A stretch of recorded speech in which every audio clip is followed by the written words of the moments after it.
Number 61, Tyler Powell. Tyler is a defensive lineman who's accompanied tonight by his dad, Toy Powell, and his brother, Tyrami Powell. Number 61, Tyler Powell. Number 68, Rylan Bell. Rylan is an offensive lineman who's recognized with his parents, Mike and Samantha Bell. Number 68, Rylan Bell. Number 71, James Craig. James is an offensive lineman who's joined by his mom, Jennifer Jackson. Number 71, James Craig. Number 72, Drayshawn Blackman. Drayshawn is a defensive lineman who's accompanied by his mom, Candace Crenshaw. Number 72, Drayshawn Blackman. Number 73, Jaden Ivey. Jaden is an offensive lineman who's recognized with his mom, Michelle Ivey, and his dad, Anthony Ivey. Number 73, Jaden Ivey. Number 77, Jamil James. Jamil is an offensive lineman who's joined by his parents, Chad and Lily James. Number 77, Jamil James. Number 90, Tavion Johnson. Tavion is a defensive lineman who's accompanied by his mom, Nicole Hunter, his father figure, Byron Houston, and his brother, Tony Johnson Jr. Number 90, Tavion Johnson. Number 97, Kendall Moorhead. Kendall is a defensive lineman who is recognized with his parents, Kendall Sr. and Nepoteria, and his sister, Kayla, and nephew, Kyrie Steele. Number 97, Kendall Moorhead. Number 99, Hudson Hall.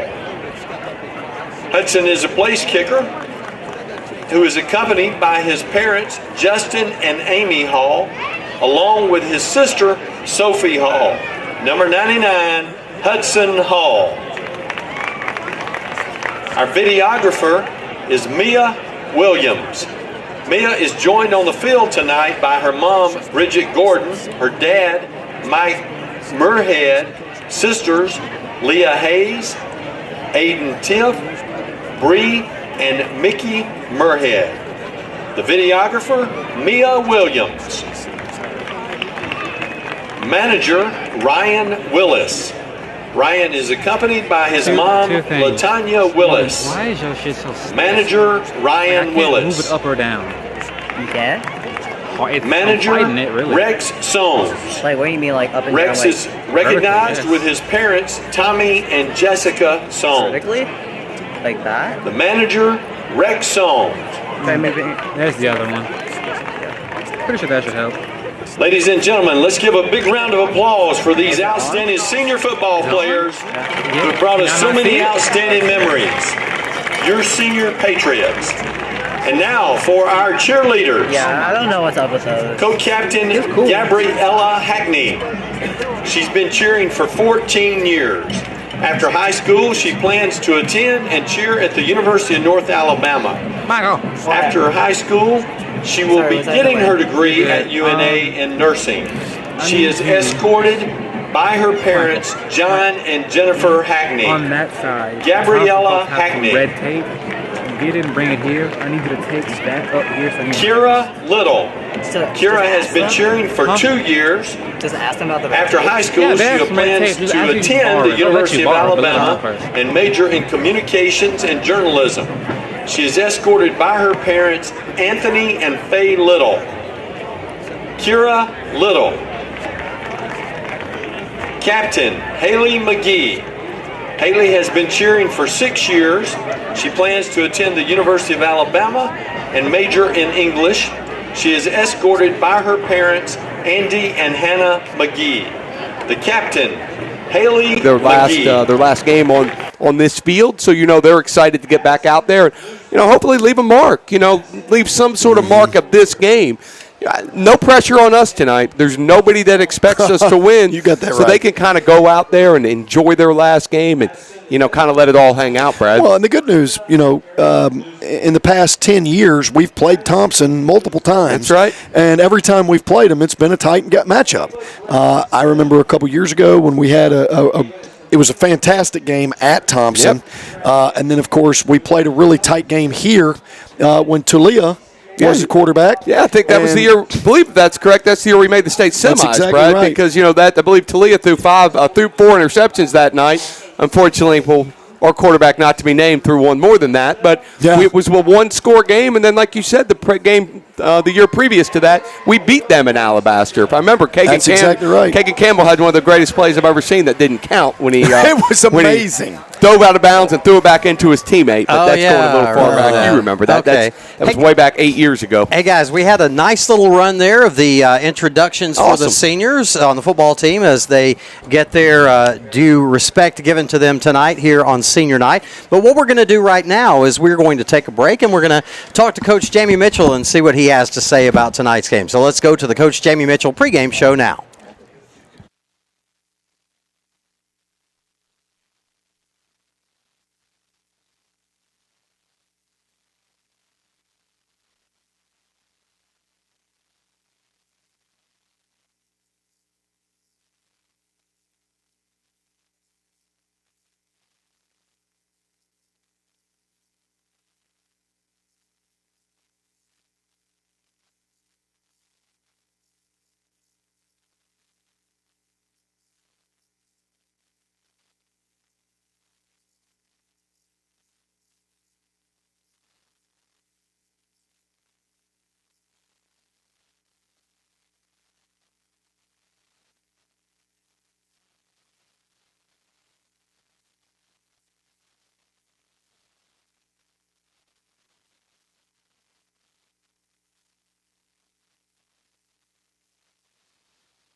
All right, welcome back to Roy Johnson Stadium. Brent Jones, Brad Armstrong, and Brian Pirano. Brad not with us at the moment, but he'll be back in just a couple of minutes. Right now you see and hear the Pride of Patriot Parkway Marching Band out on the field entertaining us. And we will get to our national anthem here in just a couple of minutes. And, of course, when that happens, we will take a break and pay our respects as the crowd is getting to their feet right now. We will do that, and we will be back with the broadcast for you here momentarily. But right now, let's enjoy the Pride of Patriot Parkway Marching Band and our national anthem.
All right, there you have it, the Pride of Patriot Parkway Marching Band and our national anthem. We're getting close. We're about 11 minutes away from kickoff tonight against the Thompson Warriors here tonight. And Brian, Brad's not back with us yet. But Brian, this game is another region game. Right. We got our first region win in 7A last week against the arch rival. How great would it be to get our second region win against the team that is known, well, probably the best known program in the state of Alabama. Certainly. I mean, honestly, last week, as far as, like you said, rivalry's sake, I think it's up to 4,010 days now. Who's counting? But at the same time, this is a huge game as well, Brent. We're talking about the Thompson High School Warriors. We need to win this game to keep our playoff hopes alive, though. So despite all the senior night festivities, this is a big game for our record right now. With that being said, Brent, I was talking to Brad some this week, getting ready for everything. Honestly, I think since that Hewitt-Trussville game a few weeks ago, I've seen a different Hillcrest Patriot squad. I've seen us playing a lot faster. I've seen us playing a lot sharper. So I'm hoping everything kind of comes together tonight and we're able to get the, obvious big win because nobody's expecting us to win tonight. So the opportunities in front of us, I'm not going to say all the eyes of Alabama are on us, but if we do somehow pull the upset, it will be the top story in high school football in the state of Alabama this week. I agree with that. Yep. I do think it's one of those where we might have a sheet around that says, let's shock the world tonight. The world. Yep. Exactly right, though. So this is, I wasn't going to say it. I was debating on whether I wanted to say it or not, but this is one of those shock the world type games. Absolutely. And if you really want to get the program moving in the right direction, even if we still don't make the playoffs, shock the world tonight, then that puts the program going in the right direction. 100%. We're a young team, so no matter what happens, to be competitive tonight, right? To just be competitive. And, we've stayed in a lot of these region games till halftime, and then it's kind of gotten away from us. So maybe trying to put two halves together and really, really put this together and no matter what the result is, at least build for next year. Even though none of us are giving up on the 48 minutes of this game. Well, look, before we go to the keys to victory, let's talk about what it would take for Hillcrest to make the playoffs this year. Have you guys analyzed that at all? Well, not a ton. I'll tell you what happens first of all. We got to win tonight. That's the key, right? I know. Step one, win tonight. That's true. We do need to win tonight. We need to win out, right? Well, and we need right. Vestavia. We need Vestavia to be with one more loss than us, which could happen. Correct. Because they're 1 and 2 right now, I think, in the region. But they have Oak Mountain and Prattville left on their schedule. and County High. They just beat Prattville. But they have Prattville and County High left on their schedule, which they're probably going to win. But even if we tie with them, they have the tiebreaker because they beat us head-to-head. Sure. Right. Well, and like you said, step one, win tonight. And then step 2, step 3, we don't really notice until we are able to get to step 1. Right. So, but other than that, we'll just worry about putting our left foot in front of our right tonight. I do think, though, that we give everything we've got. And the thing that we had against Hewitt, we had a half of great football. And I don't know if it was just the consistency of the level of play at which you have to play. You've got to be really good at this level. I think, and I'm not the only one that said this, but Coach Ashley, I know he had said this to me and he said this to the boys. But at this level, you can't just be good, but at the same time, you have to not make a lot of mistakes because you have to overcome those. We've said this, it's kind of been a theme of the year, right? You have to be good. But you also, because your talent level may be not quite as good as the team across the field from you, you have to be more disciplined. You have to make fewer mistakes. Right. So, it's just and because of the youth of this team, that's why they make so many mistakes. That's correct. It's correct. And then, look, if you've got 10th graders dominating your starting lineup, which I don't know if 10th graders dominate the starting lineup, but they certainly are a large portion of the starting lineup. And so I think that's a huge portion of what seems to be the problem. It's like somebody, I can't remember who said it near the beginning of the season, they were like, if you're going to get us, you better get us this year because this team's looking good for the future. Well, it is. And I think that's what the whole attitude is right now, though. And I know Coach Mitchell for tonight will suggest, though, well, these kids are no longer new, right? They may say 10 beside their name, but they have been out there. They've been out there playing these 7 games to begin with. He said the exact same thing at the Hillcrest Huddle Tuesday night. It's kind of like you watch NCAA basketball and these freshmen are in the NCAA tournament. The coach is like, well, they're not freshmen anymore. They had a full season. That's kind of the way I look at some of our youngsters out there now. So, it's so look out for next year. And also, absolutely. I would love that's part of sports. Yeah, you're right. It takes a rebuilding year every once in a while. Hey, guys, let's take a look at our Alabama Express keys to victory now. Okay? Thank you, Alabama Express. All right, here we go. What you got for Hillcrest? I had to let somebody borrow my glasses. Yep. So if you can hold it over there on the Thompson sideline, I can read it. But it looks like, I'll pull it up for you right here on the phone. Well, the funny thing is, actually, I see that okay. Here's the funny thing. I noticed when I was reading, because Coach P and all 3 of us contribute to these keys to victory, right? The very first one, pull out all the stops. I thought it's so funny because last week we said the same thing about County High, and I think we have the same. I think our keys to victory this week are similar to County High's victories last week. Agreed. Agreed. Yeah. So I pull out all the stops. I don't go for broke. Well, I think you probably see an onside kick from time to time. Yeah. Pressure the quarterback. Obviously, our defensive line we feel like is one of our strengths on the team, and of course with Zay Hall, with AJ Love, those guys create a lot of havoc. I don't think tonight will be any different. I think they'll continue to create havoc tonight. I do think that Thompson may be a little bit better at masking, or at least maybe being able to overcome some of the obstacles that we create, right? And then also play with an attitude. I think you got to play with a chip on your shoulder. Coach Pease, we'll agree on this.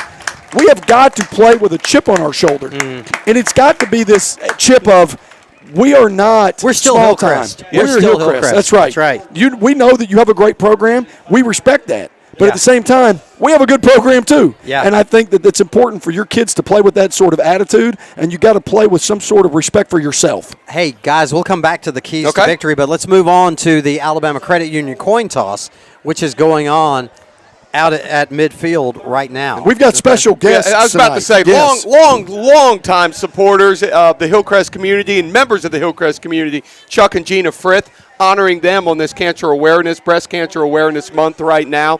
So we're certainly happy to have both of them, honoring them for tonight, for a very special night. Chuck and Gina have meant more to this community than I think any of us even have words for. So very happy that we can give them some love tonight, guys. Well, we're really proud to have them representing us tonight, that's for sure. They're real stalwarts of the community, guys. Guys, did y'all happen to see the Yes. results of the coin toss? Yes, Share it Thompson with us, won the please. toss.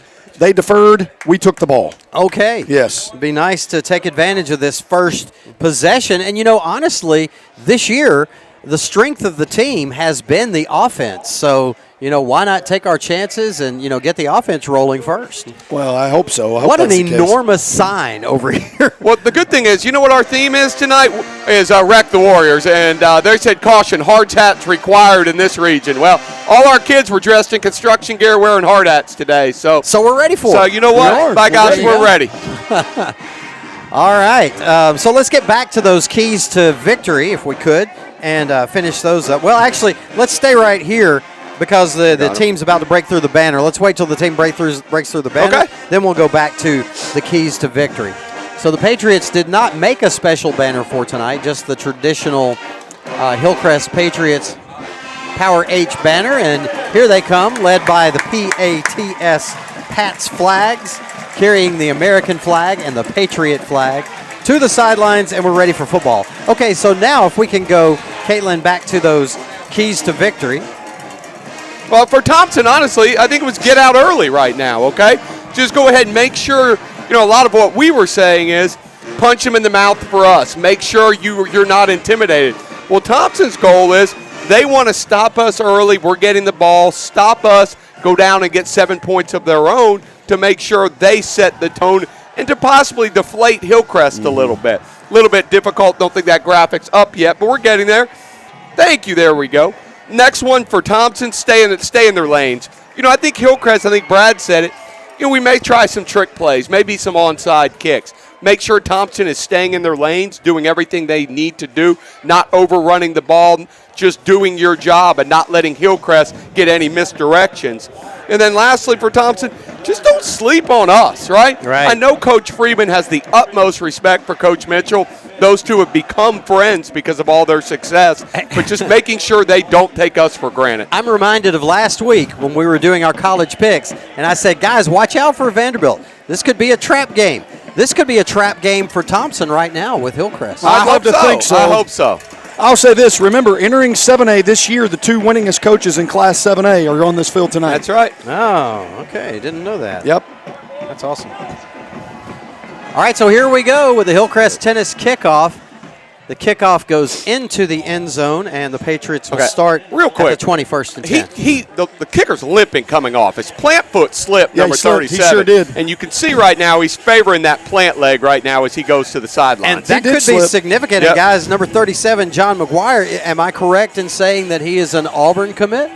I will take your word for it. Yes, That's what sure. I believe. That sounds right. I believe Coach Mitchell said that Tuesday Okay. night. Well, he clearly has a good leg. Well, I certainly hope he's ready to kick next year for Auburn. Yeah. But for tonight, we can take any advantage we can get. All right, so here we go. First offensive play of the game. The Pats, 1st and 10 from the 20. Bryson takes the snap. A little speed option. He hesitates a little bit too much, though, and he's met at the line of scrimmage. No gain. And, that's what Thompson does. They're a defensive powerhouse right now. So, good job by Bryson being patient right there. But that may have been a play where he got 2, 3, 4 yards the last couple weeks. But now with this Thompson defense, it stopped for basically a loss of 1. All right, so the nose of the ball rests just on the backside of the 20-yard line. So we'll call it 2nd and 10. Bryson in shotgun. 2 wides to the far side of the field on the left. In the slot is Jacoby Harris. Bryson back to pass with time. Slings it down the field, incomplete. Just out of the reach of his tight end, number 8, Zari Hughes, at about the 35-yard line. I believe he had him there. He just overshot him a little bit. Yeah, I think Bryson right there just a little amped up right now. But a good call nonetheless by Coach Mitchell and Coach Guy. We'll be talking about a lot of stars all night tonight, but on that defensive front, Nick Alston, who made the first play of the night, big number 9 for the Thompson Warriors, is a big Tulane commit. Good grief. Look at the size of number 4 out there. Was he like 7 feet tall? I know, he's a big kid. Big kid. We'll see where he's committed. Wow. That's the middle linebacker. All right. So 3rd and 10 for the Pats. No gain on the run by Bryson. Incomplete pass. Bryson will swing this one out to the right side. Complete to Jacoby Harris. That's not Jacoby. That's Caden Smith. Caden Smith tight ropes down the sidelines, but he's about 2 yards short of the first down. It'll be 4th down and 2, and the punting unit will come on. We needed that one on first down. Yeah, I know, but I don't have any doubt right now. Thompson, I don't know if they'll be in punt safe per se, but 4th and 2, they are aware that Hillcrest will need to, like as we said, pull out a few stops. So, yeah, you can see they're in some sort of punt safe, even though they do have number 0, Anquan Fagan's back. Number 4 you were talking about earlier, Brent, Jared Smith is a young man's name. He's an Auburn commit. The snap, the kick off the side of the foot of Jordan Chambers Smith. It'll go out of bounds in Patriot territory at about the 48-yard line. Wow, that's They're a gonna great mark him at spot the for us. 49, actually. I thought that was a fantastic spot by the field judge. So here we go. Thompson starting out in Hillcrest territory at the 49. Let's see if this defense can hold them and get the ball back. 11:04 remaining in the first quarter. That drive only took 56 seconds. 3 and out. Yeah, forget the time You of can't really possession. call it a drive, Yeah. can you? Trent Seaborn is the quarterback. Well known, of course. He's back to pass. He swings it out to the right side. Crossing the 45, brought down by Zay Hall, out of bounds at about the 39-yard line. So that's enough. They'll actually mark him at the 38. That's enough for a first down after the gain of 11. That's a good play by Zay. It's a tough play for Zay, though. It looked like he may have been the only guy covering out there on the flats. So he basically had sideline to sideline, it appeared. Seaborn looks down the sideline. There we go! Oh, my goodness.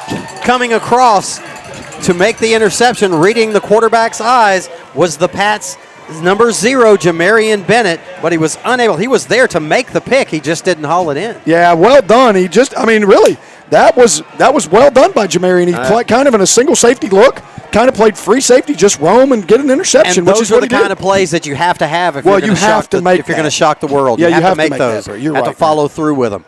All right, Seaborn hands it off. No, actually, he rolls out to his left on a keeper. He's to the 30, to about the 29. They're going to mark him just short, I believe, or right at the first down marker, a pickup of 10, and I think they're going to move the chains. No, it's going to be third down. They're just short. Yeah, okay. All right, so 3rd down and about a yard.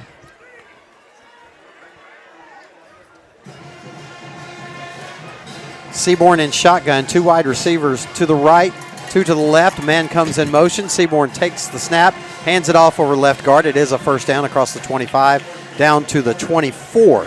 The Pats' number 5, Javarsky Lanier, comes up to make the tackle, but it is a first down. Miles Madden in that one, too. We need to keep track of those plays that you have to win. That's right. That's one that has been unsuccessful. Right. I already thought about that. That's one of those plays where how much is this play worth? How much is that tackle worth? That how much is could the have been dropped worth 6 points interception? right Sure, there. yeah, no doubt.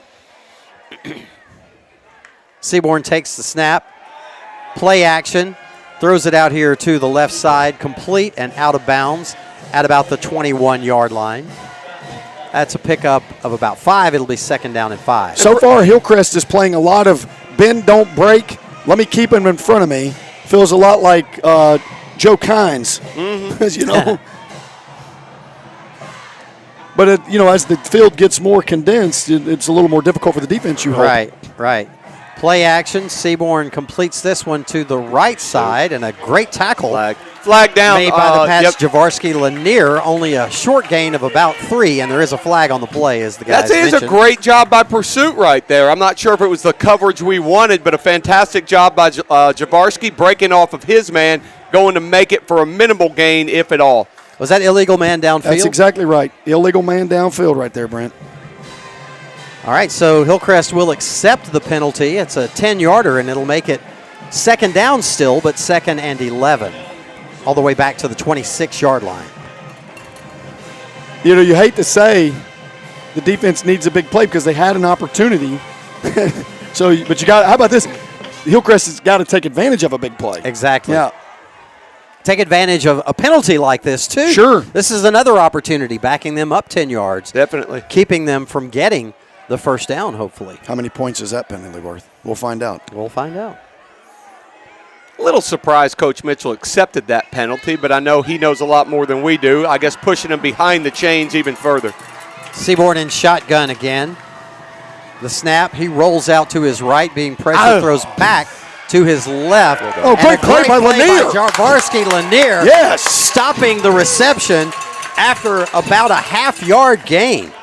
I love that. A lot of Great misdirection, a lot of setup to the boundary, and then a field side screen. Basically, it ended up looking like a backside screen, but well done by Jarvarsky. Yeah. There was a lineman there, but he beat the block and made the tackle. Here's an opportunity right now for Hillcrest defense on 3rd and 11 from the 26-yard line. Need a stop right here. Seaborn back to pass. Throws it deep down the middle and out of the reach of his receiver in the end zone, who had run free wide open. Seaborn just missed that one. Now remember, there's no kicker probably. Right. So they're probably going to go. And that kid had a good leg. Yep. He stumbled off of it, and it was still a touchback. But you're right, Brad. 4th and 11. Boy, that was a missed assignment right there. Well, we got Patch just fortunate got right away there. with. I don't You know got if that that right. did he come. He may have come straight down the seam. It might have been some skinny post. It which was. You're right. very- Exactly There was Yep. nobody within 15 yards Yeah. of either side of him.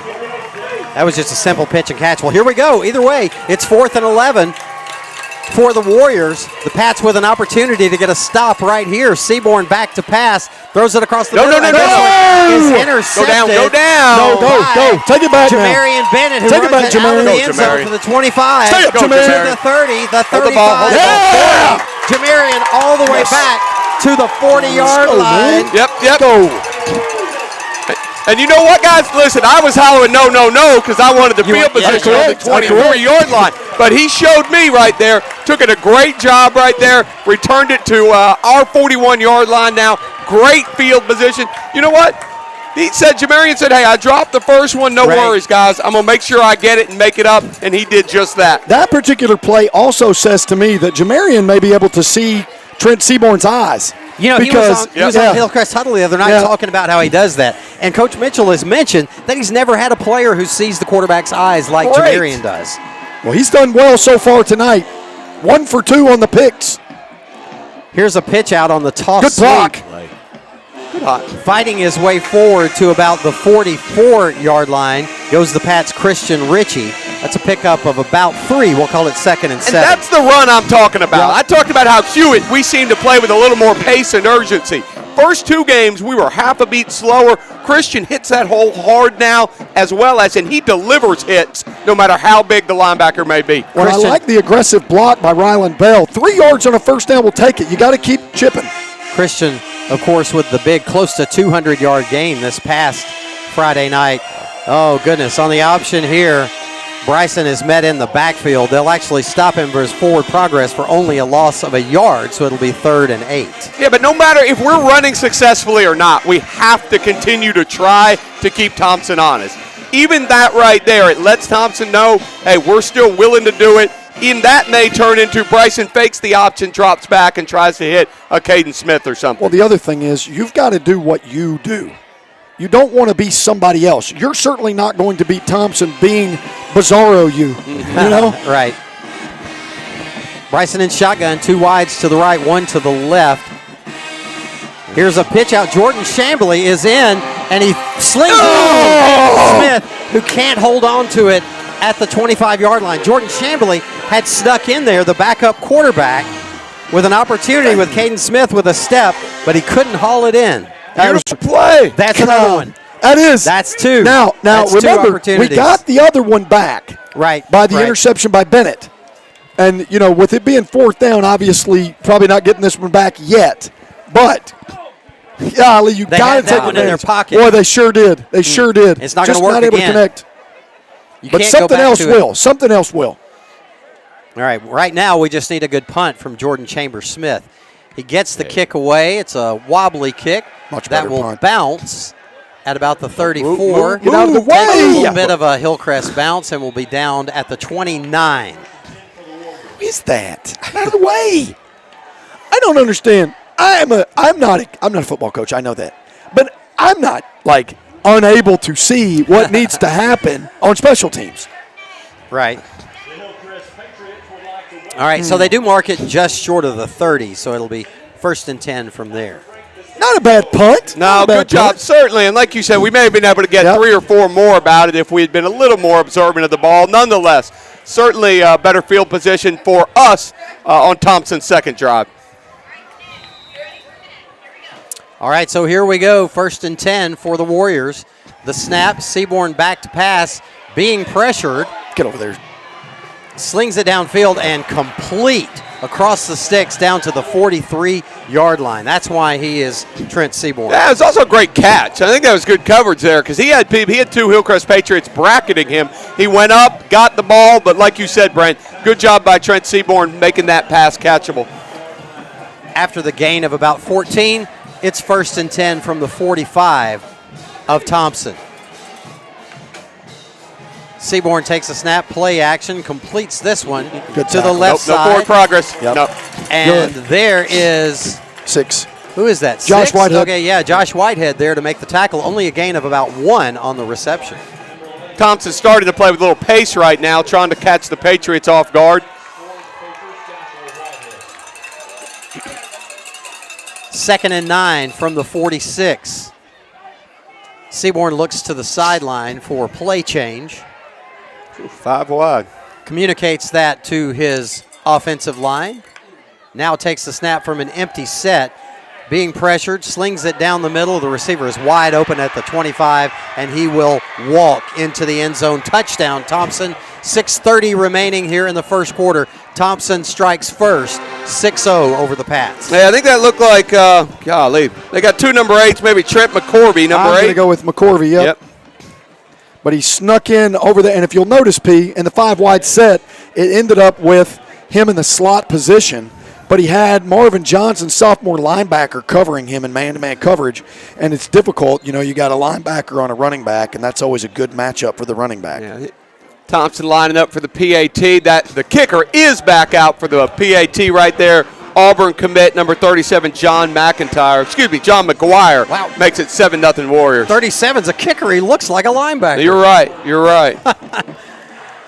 All right, so Pat's definitely with opportunities missed here. Again, we got to start taking advantage of those. Like you said, Brad, we canceled that first one out when Jamarian was unable to pull in the interception. He got it back with an interception, returned it back to the 40. But the big gadget play in which Caden Smith was open down the sideline could have been 6 on a perfect throw. Had some steps. I agree. That's one we missed. So we're -1 in the opportunities right I now. know, but at the same time, I do think we're playing with these guys. I agree 100%, Brent, that we should have been more opportunistic with the trick play right there. Nonetheless, though, I think through, half of a quarter, we have at least gone, I don't want to say toe-to-toe, but we've proven we have a few things up our sleeves as well. Right. Well, I can promise you we'll go toe-to-toe in coaching department. I agree with that, certainly. The Hillcrest tennis kickoff coming your way now. The approach, total leather, high and deep, into the end zone, and it'll come out to the 20 for the Pats. I'm going to go with, by the way, just by doing a little crack statistician research Yeah, here, yeah. that the touchdown catch was by Trent McCorvey, Okay. 6'1", 190, sophomore. It's a big receiver, Yeah. especially for a sophomore. But here's the other thing. If you got a slot guy that's 6'1", 190, and he's covering he's being covered by a linebacker, that's probably not a good That's tough. matchup. Yep. I love Marvin. I think he's a tough player. He's not 6'1", and he's a linebacker. True. He's not 190 either. Yeah. Bryson in shotgun. Takes the snap. Bryson keeps it, but is met in the backfield. He will lose 4 all the way back to the 16-yard line. It'll be 2nd and 14. And, Thompson offense has struggled this year more than in past years, but their defense has not. This defense has been – I have not looked at points per game. for the state recently. But I can't imagine too many teams in 7A have given up fewer points than the Thompson Warriors, in addition to playing a very, very difficult schedule. Well, a longtime friend of ours, Bradley Costanzo, we talked to him prior to the game, and Coach Costanzo is the offensive coordinator for Thompson. Of course, he's a Hillcrest Patriot. He's a Hillcrest graduate. He coached for us for years, and he's basically said the same. Here's a reverse. And going nowhere, actually losing about a yard, is Jacoby Harris on the reverse. So it will be 3rd down and 15. Yeah, offensively, it looks like right now that offensive front of Hillcrest is struggling with that Thompson front 4. That doesn't really help anything, because what you'd like to do is be able to block the 4 guys so that Thompson has to commit more people to the rush, and then it may open up something downfield. But right now they got 7 defenders against our 5. Bryson takes the snap from shotgun, steps up into the pocket, slings it downfield, incomplete as he's spinning. Fortunately, it falls incomplete. Yeah, he was real close to being past the line of scrimmage there. Yeah. He may have at least started the throwing motion before. Wouldn't have mattered because the pass was incomplete, but good job by Bryson getting rid of the ball, giving us a chance. Yeah, the incompletion certainly turned out a little bit better than had it been a sack. Mm-hmm. Jordan Chambers-Smith on to punt again for the 3rd time. This time, he's standing at his own 1-yard line as he awaits this one. The snap is good. Jordan gets the kick away, a wobbly kick to the right, bounces at the 42, takes a Hillcrest bounce into Thompson territory, and will go out of bounds at the 45-yard line. Thompson takes over there. Okay, good. Good punt by Jordan. Hey, you guys ever played the game? Like pushback. Right, is that what it's called? Is that what you're going to say, pushback? Well, yeah. My brother-in-law actually was a college punter. Oh, really? And, yeah, he could really kick the mess out of it. And so he would make me play that with him. Yeah. Only he would just do it for practice, and I was all like trying to battle, and that was terrible. And, of course, I thought, he's a good punter. I want to do that, too. He's older than me. Yeah. And so I kind of looked up to him anyway. Right. But we'd always get on the field and play that at my high school. And, and I never won. Not even close. Trent Seaborn hands it off over right guard, and there is some room up the middle. The tackle made finally at the 26-yard line by the Pats' Joe Davidson, but a big pickup of about 30 down to the 28-yard line. Good tackle by Joe. I just hate he's the one that had to make it. Right. You don't want him making tackles. Nope, it means they're in the secondary. Sure don't. Here's another handoff up the middle. That's the same ball carrier, number 5, Michael Dujan. This time, not quite as much success, but still about a 7-yard gain down to the 21. 2nd and 3. Currently, Hillcrest is employing a 4-man front. Most of the game tonight, they've been playing a 3-man front. I'd love to think this is having an impact, but right now, Thompson just gashing us on the ground. The snap, play action. Seaborn looks across the middle and overthrows his receiver in the end zone again. Incomplete, so it'll be 3rd down and 3. Yeah, good job right there. Trent overthrew him just a little bit, but Hillcrest did have double coverage. It was a very tight window if he was going to fit it in there. Trent Seaborn right there probably took the easier route there, making sure they still had the ball for 3rd and short 3. By the way, Dedrick Kimbrough was the intended target. He looks to be about 6'1" or so. He's listed as a freshman. Huh. All right, Seaborn back to pass now. Slings it out here to the right side. It's caught. Good tackle. But short of the 1st down. Yeah, I agree. It's going to bring up 4th down. Nice play there. That was great. Jordan Steele, the senior outside linebacker. So 4th and 1. They're going heavy right here, boys. As Seaborn is in shotgun, only one wide receiver in the formation. The handoff and the tackle made. It's about a pickup of 1.5 yards, but that's enough for the 1st down on 4th and 1. Not bad job by that defensive front, just not good enough. Thompson brought in an extra offensive lineman and went heavy, no problem. Seaborn in the pistol now. Behind him, Michael Dujan, the running back. 1st and 10 from the Pats' 18-yard line. Seaborn looks across the middle, and this one is caught for a touchdown by the receiver, Darian Mosley. The Warriors extend the lead to 13-0 here with 3:10 remaining in the first quarter. Yeah, that's a great ball by Trent Seaborn right there. A little bit of a tight window there once again. I'm not sure who was in coverage, but a half step behind him. And Trent Seaborn, he's young, but he's certainly been on this stage for a while. He's the youngest multi-year veteran ever. You're right. Yeah, Darian Mosley listed as 5'11", 175. Kick is up. The kick is good. 14-0. This is something that I'm noticing about Trent Seaborn. There is zero hesitation. He gets the ball. He knows exactly what he wants to do with it, and he does it. He's got a quick release. He does. Well, the other thing is, it's really, you're throwing to guys that are being targeted by colleges. Right. It makes it a lot different. True. You have no reason not to have confidence. Yeah. What did he turn down? What was the reported NIL deal he turned down? $1 million? $1 million to go to Georgia? Somewhere in Georgia, yeah. I mean, I'm not saying, there's certainly schools in Georgia with as much talent as Thompson, but, there's got something to be said for, hey, I got a lot of kids around me that can play football too. Plus, he knows, in a couple of years, he's going to be eclipsing that by a lot. You would think so. You would think so. And he might as well stay with his friends and his family and his brothers on his team. Now, he may have a little more means to allow him to do it than some other kids, but at the same time, he does, he did have opportunity to go for large amounts of money. Once again, as a 15-year-old, it's crazy to me. Can you imagine being offered $1 million at 15? I can't imagine it at 48. 47, I can't imagine it at 60 in a few days. There you go. Wow. But if somebody wants to, when I turn 60 in a few days, I'll be happy to accept it. You can sponsor Brent's 60th birthday. Hey, look, we're going to get a return here from $1 Caden million. Smith, who picks it up at the 3-yard line. Caden looks for a crease, spins his way forward to about the 26-yard line. The Pats will start there. Not a bad return. I'd much rather take it at the 26 than the 20. Yep. Yeah. So 6 better. Look, small gains. Right. But look, I would tell you, tonight is kind of that's the MO. I think we knew it was going to be a tough road to hoe there, but at the same time, I think we're in for the fight. We've got to continue to find small successes. I have a question. Is the expression road to hoe or row to hoe? Row, R-O-W, right? He said road. Oh, I don't know. That's why I'm asking. I don't know. It's one of those you don't hoe a road. big old It's jet made of asphalt. Big old jet had a light on. Isn't that how the song goes? I don't think so. Oh, okay.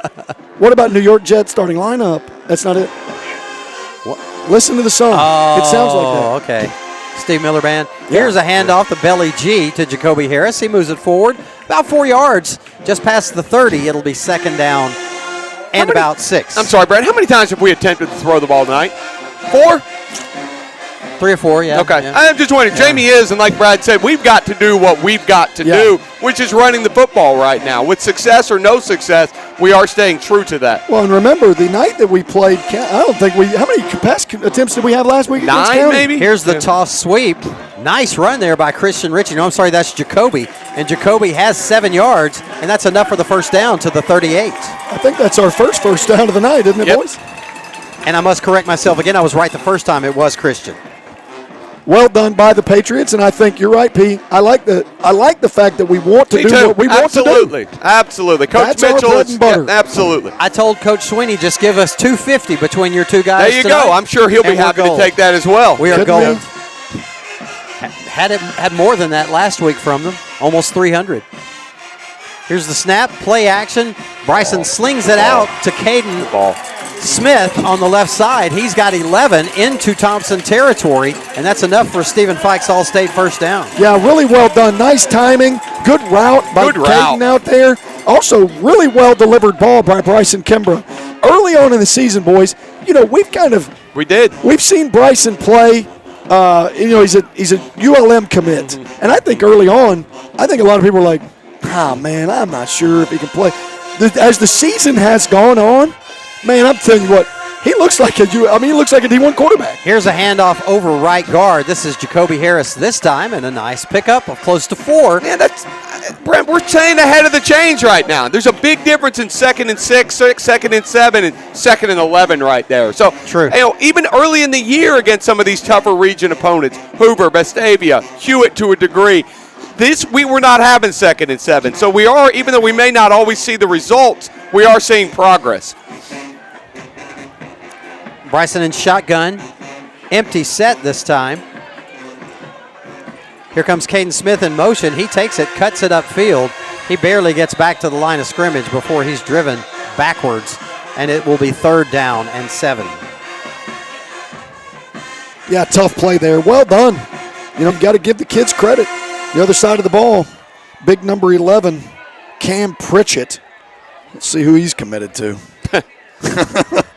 I'm telling you, everybody you put, if they're above a sophomore, they're committed somewhere. You know, once again, we have plenty of committed players ourselves, and I think in a couple years when we start to see some of our freshmen and sophomore come to age, I don't know if it'll quite be the commitment list of Thompson, but I bet you it's a bigger number than now.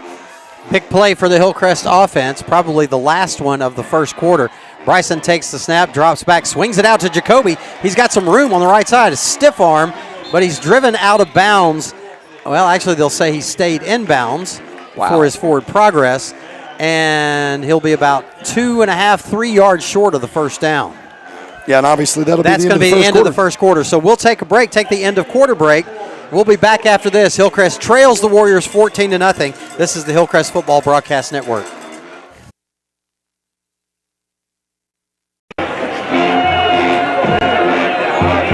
Patriot fans, the 2024 Patriot season is being sponsored by Southern Air, Civil Works, Wyatt Heating and Cooling, Tuscaloosa Mobile Oil Change, Compass Civil Construction, Flavons, Hall Taylor Construction, Works Morris Architecture, BMW, Tuscaloosa, Superstores, Covenant Church, UPS, DCH Hardcore Sports Medicine, Scotty Jones Photography, BioLite, Compass Civil Construction, by Ryder, James Paving Company, Edward Flooring LLC, Restoration Express, South's Finest Meats, American Deli, Kimbrough Farms, Southern Civil Contracting Incorporated, the Bo Quinny Agency, Guthrie's on Highway 69 South, Central Alabama Asphalt and Construction, Jimmy Hall Plumbing, Home Comfort Solutions, Kim Nails, Catfish Heaven, KW Tuscaloosa, Desiree Morrow, Agent, Truth and Grace Law Firm, LLC, Dental Care South, Dr. Scowlin, AB Services Pros, Taziki's, Brian Bank. Remember to support those who support the Patriots.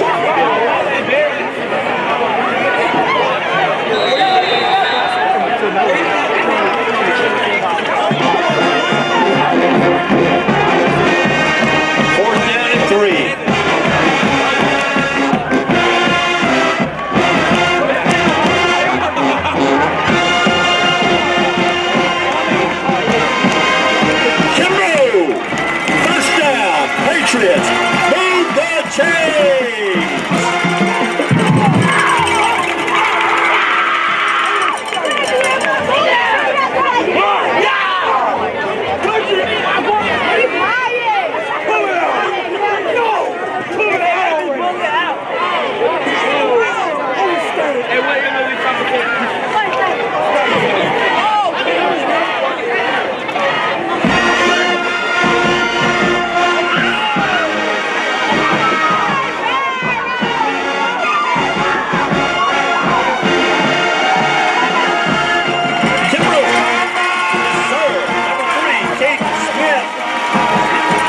Going to be another Patriot first down. We're still moving the chains.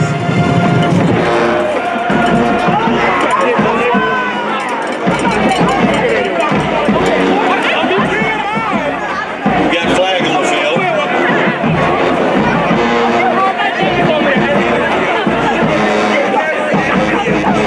It's going to be a hold on the Patriots. It's going to be marked from the spot of the foul.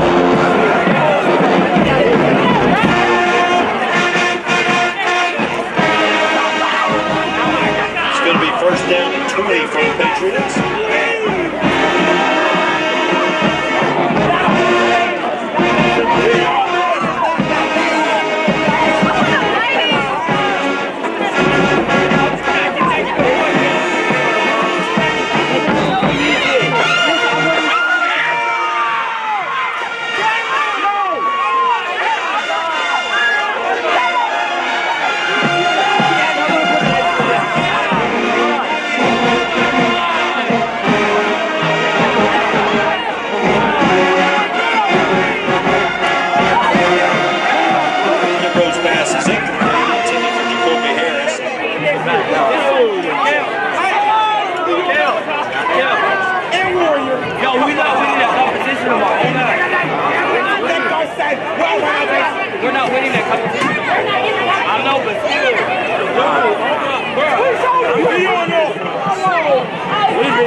What is it?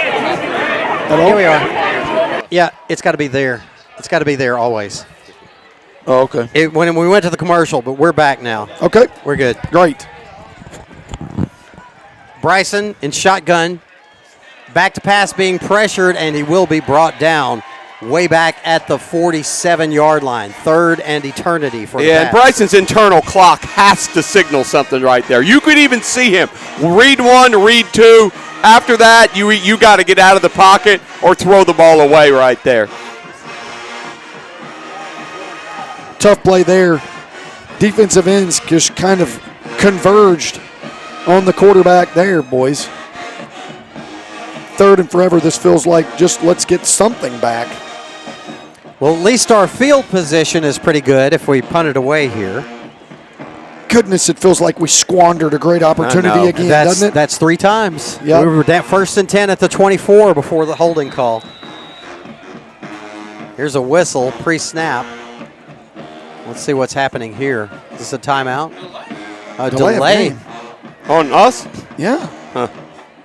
Oh, my goodness.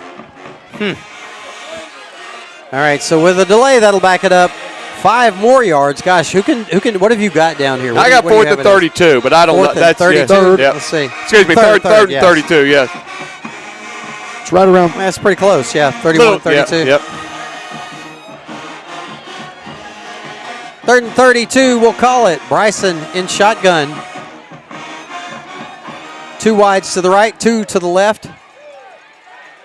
The snap, Bryson will do the speed option and pitch it out to Christian Ritchie, who makes his way down the sideline to about the 50-yard line. Nice pickup of about 9 yards, but obviously not near enough when you need 32, and the punting unit will come on again.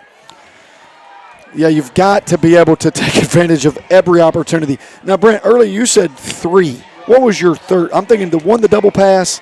The third one was the first down completion of the pass to the 24. Oh, That got then the called penalty? back. Well, okay, then what was the first one? Dropped The interception? first one was the Well, but I first. didn't chalk. I chalked Yeah. that one up because we ended up with an interception Right. anyway. All right, well, here's But, I the mean, you're snap not wrong. to Jordan Chambers-Smith. Gets the punt away. It bounces at the 20. Rolls forward for the Keep going. Pats. Do not touch it. Keeps rolling all the way down and stops at the 10-yard line. They didn't touch it until it I was stopped. like, if anybody touches it, they're getting suspended. I'm serious. I know. You know? Oh, goodness. Oh. All right, but still, hey, opportunity for the defense here now. Well, you've got to take advantage. And if you're the defense, you kind of almost have to have that mindset. This is another opportunity for us, boys, to get the ball back for our offense. Or, heck, forget that. Let's score ourselves. I was saying the same thing. See if we can get some pressure on Trent Seaborn with one of our big D linemen. Maybe get some sort of scoop and score. Maybe pick up 2 points off a safety. Something positive from our defense. Or maybe Jamarian read his eyes again.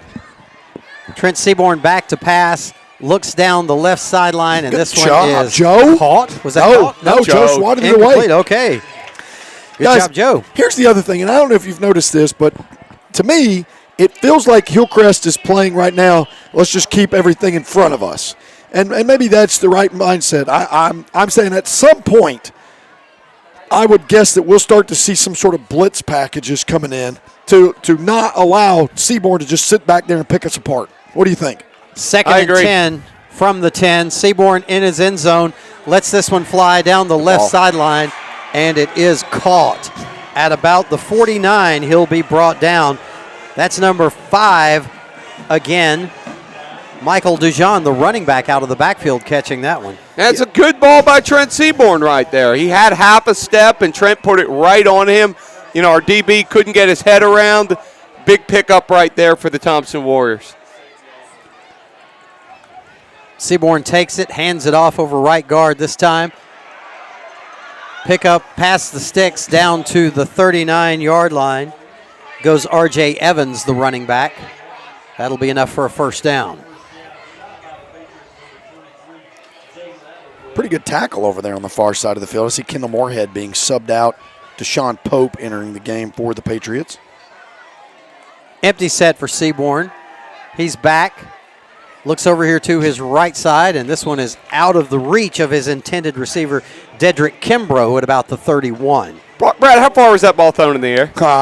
I'm trying to calculate right now. You're going from the 30, so the opposite hash. 20 yards downfield, but also roughly 40 yards across. Yards so where the triangle is on that? Oh, a little Pythagorean theorem. Yeah, I like it. It was far.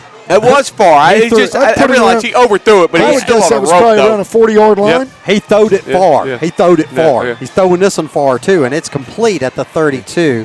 Nice tackle there by Javorski Lanier at the 35-yard line. I'm sorry, at the 30-yard line, and it's about a yard short, so it will be 3rd down and 1 for the Warriors.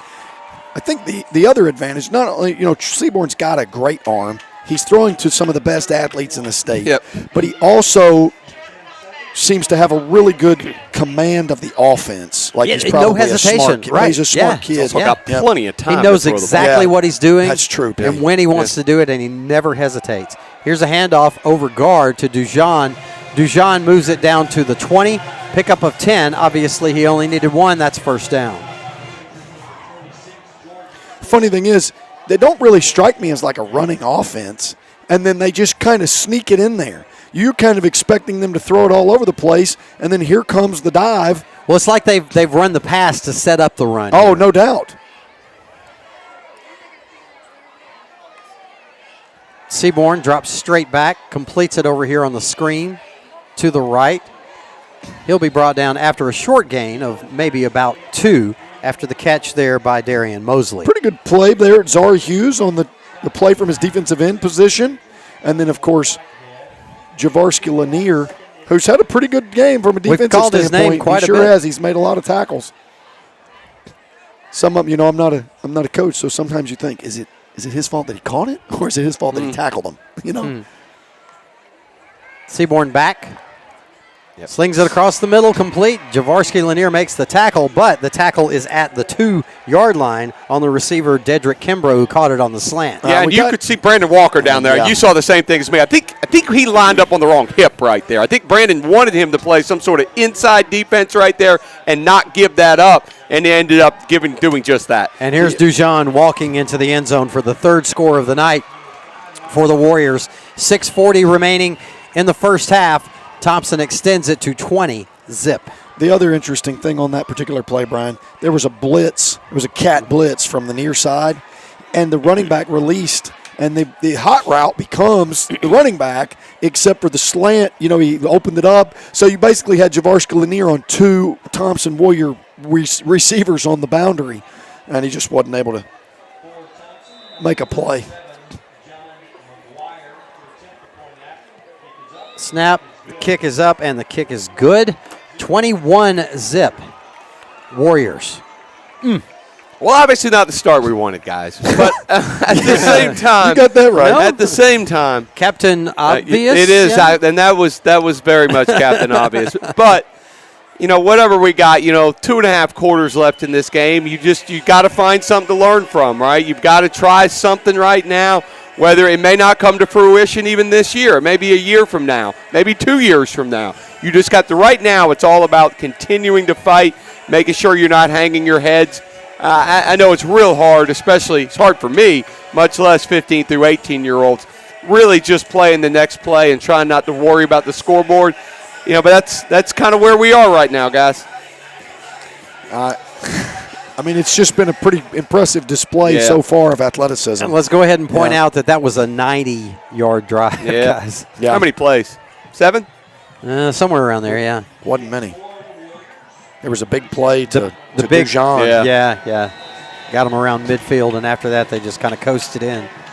Pretty sneaky good, by the way.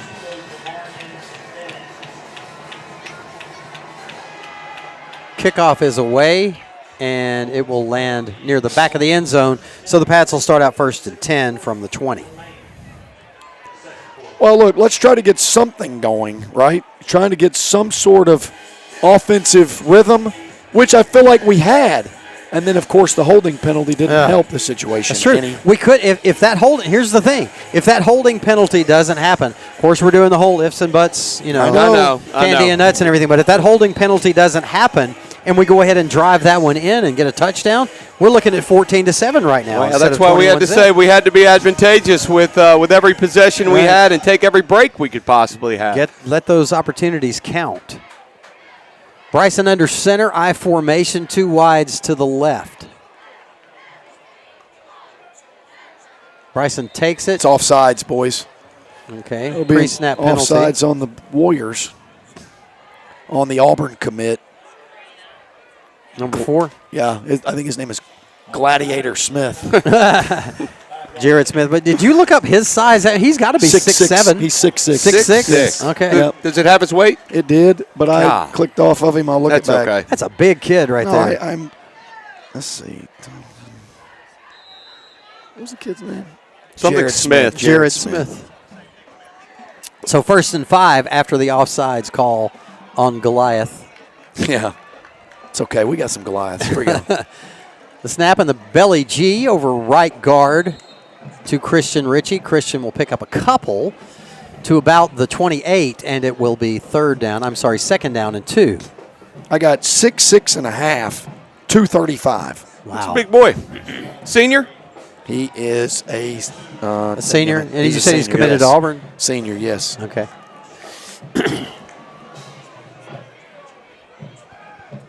I mean, he certainly looks like somebody that would be on a 3-6 team for sure. Oh, goodness.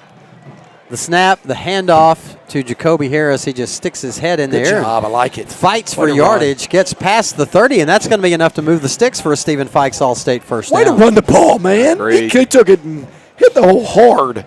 I love it. That's exactly what you should be doing. 5:54, 5:50 to play in the first half. Continuing to play like our hair's on fire. Oh, these guys won't quit. No, I love it. doubt. I love it.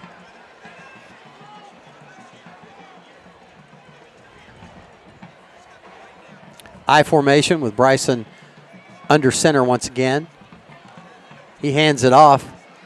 Bouncing out is Christian Ritchie. He fumbles the ball out of bounds.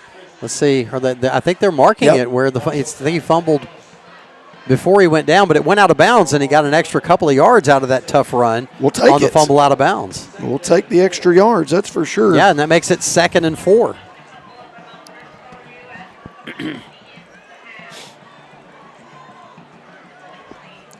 Couple of hard runs there on this particular drive. I think if nothing else, Hillcrest would like for the clock to run.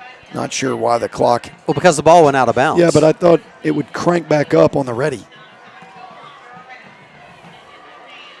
Hillcrest in danger of getting a delay of game here. 3, 2, 1, and the snap just off before the clock expires on the belly G.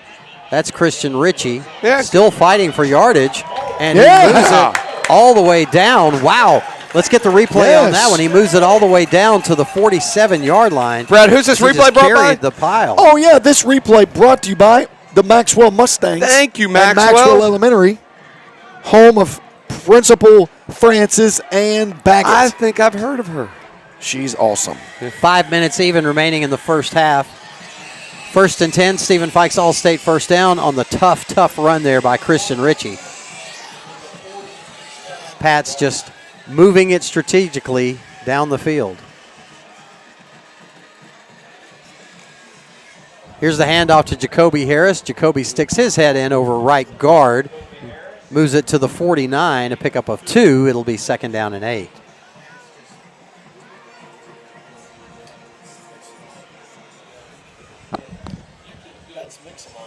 Nothing. It's because of the setting. Yeah.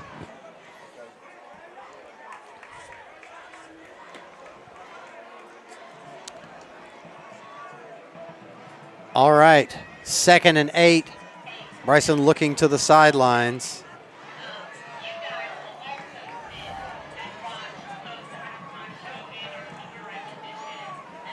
Here's a handoff to Jacoby. Jacoby fighting for yards down to the 45-yard line. Pickup of 7, and it'll be 3rd down and about 2. I like it. And I think if nothing else, boys, the clock is running. I agree. And they're not in possession of the ball. So you want to try to keep their defense on the field as long as possible. and keep this game in check at 3 scores. If you could get one in and decrease that lead just a tad, that would certainly be an advantage. But them not having the ball also helps. I formation. Signals from the sideline coming. Play clock gets down to 5 now. Bryson under center. The toss sweep to Jacoby. Jacoby crosses the 40 down to the 39. That is a gain of 6 and enough for a Stephen Fikes All-State first down. It kind of feels like, guys, if we had just done this to start out with and just pounded it down the field, we kept that offense off the field. Yeah, and it's easy for us to say now that. But at the same time, nonetheless, our boys still playing hard out there. These 2 running backs, guys, I mean, they're going to be so much fun to watch over the next couple of years. Absolutely. They're a lot of fun now. I can only imagine when they're a couple years older. Yeah, you're exactly right. But, I mean, you talk about something to look forward to. Number 2 and number 4, they're pretty incredible. Here comes number 4, Jacoby Harris, weaving his way through down to the 35-yard line to pick up a 5 on first down, 2nd and 5. Well done. 2 minutes and 30 seconds to play in the half. This drive is going pretty well, and if you'll notice, everything has been the infantry unit here, boys. Definitely. It's all on the ground, so no Air Force here. Now, at some point, do we run a little play action, throw something to Caden? We'll see. The only problem is if you're Thompson, you don't have to commit a lot of guys to stopping the run, so the play action is less effective.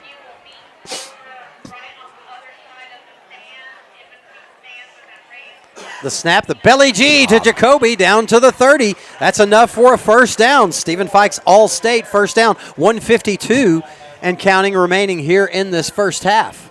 It's really close. I think it's a first down, but they haven't given the indication just yet.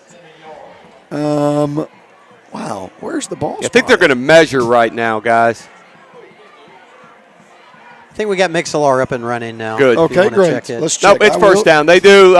Whitecap looks down the line and does move the chains for us. 1st and 10 as we try to approach the Centel Home Design red zone. Very close, 10 yards away. Running short on time here now, though, at 1:40. Very slow matriculation down the field, and it looks like Hillcrest is going to call a timeout. So with that timeout, we'll take a break.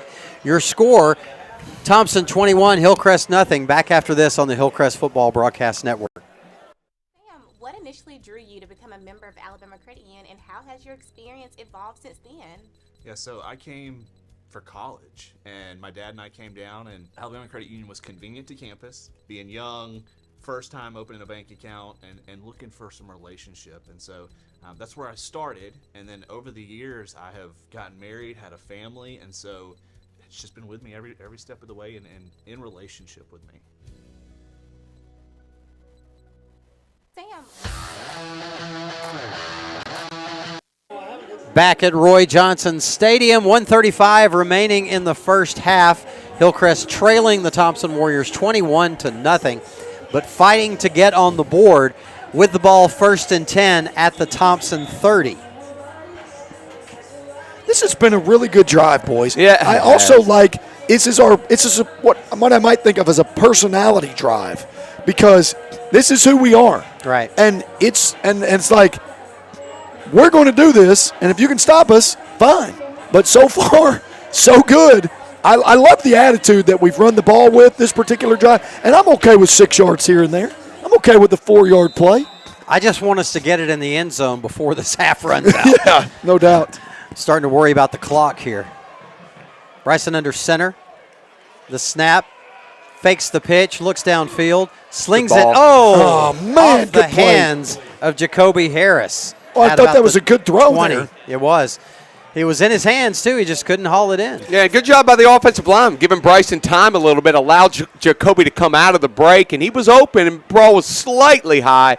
But you got to think that's a ball that he comes down with 9 out of 10 times as a freshman, and certainly moving forward, one we expect him to catch the next 3 years. Well, he's a good receiver out of the Sure backfield, is. and you're Yep. right, he usually makes that catch, just like Caden usually makes that catch That's on the right. sideline in the first I don't know if quarter. that counts as number 4 yet, Yeah, but you're still. going to be right. But double coverage, too, and Bryson put it right where it needed to be. Yeah. High formation. Play action. Bryson looks down the left sideline, slings this one, and it is. Yes, sir. Oh, he dropped it. Oh, man. Right on the money, too, boys. Jordan Chambers-Smith had to dive for that one, but he was unable to pull it in the end zone. I thought that was a fantastic ball by Bryson Kimbrough, and what Coach P would call, and I think a lot of people, a little skinny post, but it was just a little bit to the left. And there's another one of those opportunities. I know. Missed. Now that was spot on strike from Kimbrough. Yeah, and that looked like a Division I quarterback because he put some zip on that ball from 30 yards out. I also really liked, he looked, he checked second. It almost looked like maybe was that his second read? And he waited for him to make Yes, the It may break. have been I his know. third. I think he may have gone to the second, went back to the first. But either way, 3rd and 10. And Hillcrest calls another timeout here with 1:24 left. We're behind a break, Right. so we'll take another break and be back after this. Your score 21-0 Warriors. This is the Hillcrest Football Broadcast Network. The high school student employment initiative. We have a summer job fair, and a lot of employers have hired students from the summer job fair. If you are not involved in Ignite, you should be involved in Ignite. It will be the best decision that you will make for your company in the hiring process. It's an opportunity to grow your own workforce, to mentor young people. You can help give back to the community by helping students engage in a productive activity.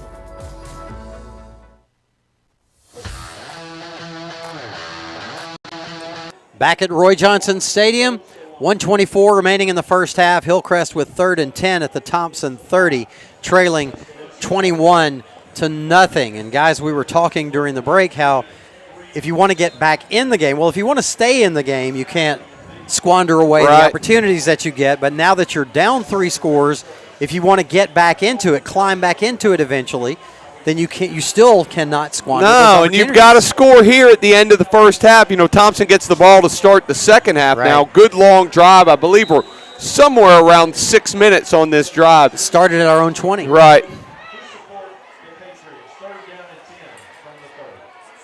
Snap to Bryson. He's got time. Looks downfield, and this one is caught at the 20 and out of bounds. Jordan Chambers-Smith. Great pass throw. there by Good route, too. Bryson He Kimbrough. stopped on a dime right there, turned for the little button hook, picked Love up it. 12 yards. And we are in the Centel Home Design Red Zone for the first time tonight. I'm telling you, Bryson has continued to impress me. He's only gotten better his senior year, boys. As this season has gone, Yes. it certainly has, too. 2 wides to the right, 1 to the left. Here's the speed option pitch out to Christian Ritchie inside the 15 and pushed out of bounds, stopping the clock at about the 13-yard line. Oh, man. Is that on them? There was there a some sort of flag? shenanigans on the far sideline, yeah. But let's see what it was. So you did see a flag come There was out? definitely a flag thrown as there was extracurriculars. Okay, the official will tell us. Personal foul on Thompson. I guess it was a Yes, late hit it against. was. I did not see it. I don't know if we can still have it on replay or not, but at the same time. I just saw it over there on the Okay, replay. there it is. Yep, that's our delayed replay brought to you by NFHS. Speaking of brought to you by, both of these timeouts that Hillcrest used brought to you by Tidwell Paint and Body. Yes, thank you, Thanks Jason again to and Ava. Jason Yes, Tidwell, Jason. TidwellPaintandBody.com. Longtime supporters of the Hillcrest Patriots.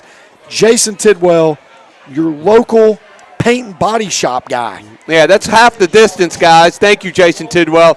1st and goal from the 6 right now. 1:13 remaining in the first half. You can really do whatever you want here, guys. 1:13, you don't have to have a stop of clock or anything, so running the ball is not off the table. 1 timeout left as well. And it is going to be a run by Bryson over left tackle, and he's just short right at the goal line. And that may not be bad. I'll be interested to see if Coach Freeman tries to use a timeout right now. As long as we score, that may be to our advantage and not give Trent Seaborn and Thompson any time if they do get the ball back. Well, Just got to get it across the goal line, though. You can also run it 2 more times, guys. The Patriot Nation comes to their feet, cheering on Bryson Kimbrough and the offense. That's and a interesting. timeout is taken. By us? No, by Thompson. By That's Thompson. a little late to Yeah, me. I thought so too. That's Thompson's first Tidwell Paint and Body timeout. And I think they let 20 seconds run off the clock from the end of that play to the time until the time they got the actual timeout. The snap of the play previously when Bryson ran the quarterback keeper, 1 minute and 13 seconds. 13, I was wrong then. Well, 30 no, seconds. no. Yeah. he snapped it at around the 113 mark. Right. But by the time the ball was marked, and it was around the 58-second mark that we were talking about, I wonder if they're going to take a timeout. Right. I saw Freeman look down the line to the line judge, and then he kind of had a conversation, and that's when he decided finally to take a timeout 15 seconds after that moment. What's the motivation here for that timeout? I think you'd think, all right, well, let's try to – I mean, I should have probably taken a timeout 15 seconds ago, but let's not waste any more time. And But I mean, you think Hillcrest is even if you're Mark Freeman, obviously you want to stop him, but also they brought in some giants here for the goal line defense. Good. Bryson under center. He takes the snap. He's in. He dives forward. He is into the end zone.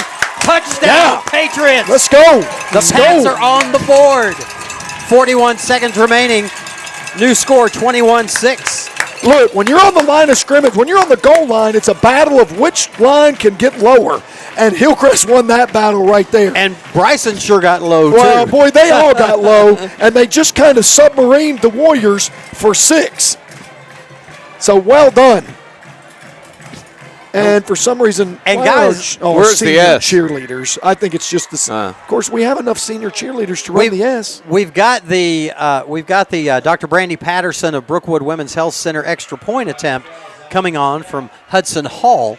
And guys, let's take note here. That was an 80-yard drive. And very well done. Took over 7 minutes right there. And I'll be honest, good job running the ball. Great job by Bryson coming up with some big throws. Snap, the kick, it's up, it's good. Nice, Hudson. 21-7. Now the defense has to hold them for 41 seconds, which is easier said than done. Well, it is easier said than done. Thompson also has 2 timeouts. Yeah. The defense, though, in the first half has been really bend, don't break. Thompson has had a toss. They had that seam route post touchdown earlier in the half rather. So if you can avoid some sort of catastrophe over the top of you, then you probably can manage this. But remember, with the kicker that Thompson has, they're in field goal range probably at the time they possess the ball. Very, very important for Hudson Hall to get a good somewhere, but it's right. It's fine. Right. I don't think anybody would. I don't think Brad was suggesting a 90-yard field goal, but yes. I wasn't listening. I know you weren't. It's fine. I was listening. Sometimes you just ramble and I don't listen. I understood. It's funny because I go back and listen the next time. He said something important, and I was not listening at all. I'll tell you this, too. A lot of times our coaches are the leaders on the team. Okay. And they provide a lot of leadership for our fellas. Okay, this is an important kickoff, guys. This Hillcrest tennis kickoff, because we need to pin them back and give them less field. I mean, more field to have to work with. Take 15 seconds as well.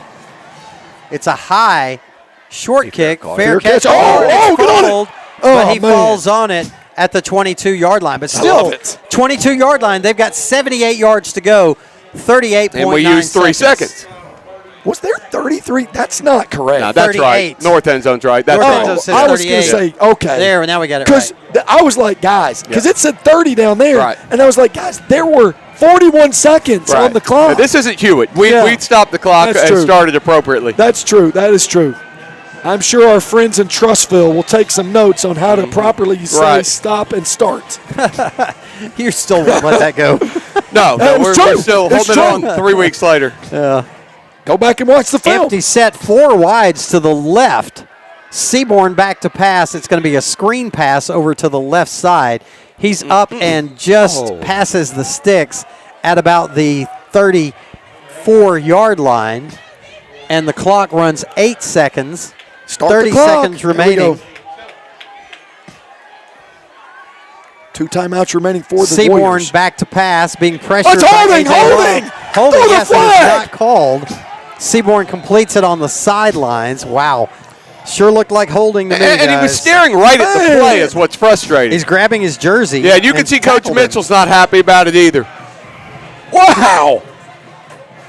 That's AJ atrocious. Love, providing the pressure. Have a fry. I will, thank you. 17.5 seconds left in the first half. That's okay. Look, 5 yards with 17 seconds to go. I think I'll take the aggressive play by the defensive line over the 5-yard penalty. I mean, they're sitting at the 30. That takes them to the 42. That's not a backbreaker here, guys. And 37 to the 42. Right. Is that what I said? 37 to 42? You said 30. Okay. Well, I want you to play that back, like Trustful's film. Look, I know I misspeak all the time. We talk fine. a lot. It's fine. Okay. I would like for you to play that back whenever you watch the film, and I want to know if I said 30 or 37. Okay. And I will gladly admit if I'm wrong. And you will gladly film me if you're not. We're never going to hear from this again if it was the 37, though. Jeez. You know, that's it. I'll let you know. You'll get a text from me tomorrow. We're extending the halftime for me and you to go out on the field. Play pushback punt. Here's a handoff on a draw play. Come on, He's into good. the 45, 44 no, yard line. Dadgummit. Did they call the horse collar? Yes, that's a right call. It's a good call. Okay, horse collar tackle made at about the 42-yard line of Hillcrest. You know, guys, 10 seconds left. They're getting into potential field goal they're in field goal range. Well, This is going to put it on the 27-yard line right there, which I think 44 yards is well within the range of the Auburn commit kicker. That's why I had the gasp, because the penalty puts them in field goal range. Yeah. Man. All right, so after the step off, it's a big one. It's 15 yards all the way down to the 27. Yeah, but you might just think what Coach Freeman does. Does he take one shot at the end zone? Does he try to get a slightly shorter field goal? Or does he just try to set up the kicker on what hash he wants to be on? He's got 2 timeouts, so I'm saying he's going to go for it. He could throw it across the middle of the field if he wanted to. Seaborn is back to pass. Post. It's a hold again. He's being pressured. He completes this one on the sidelines, I believe, yes, at about the 9-yard line with 1.8 seconds left. So they'll bring on the field goal unit to try to extend the lead here. Yeah, and Seaborn about scrambled for too long and ran that half out. When I was hoping he would take off and try to run, which would certainly have used the remaining 1.8 seconds. He always has those eyes downfield, though. You're right. And on the run, even running to his left and throwing back to his right across his body, it was a bullet. Here's a flag, and this will back him up, make it a 5-yard longer field goal on the false start. That'll back it up to the 14 and make this one a 30-yard attempt. I said the 30. Dang it!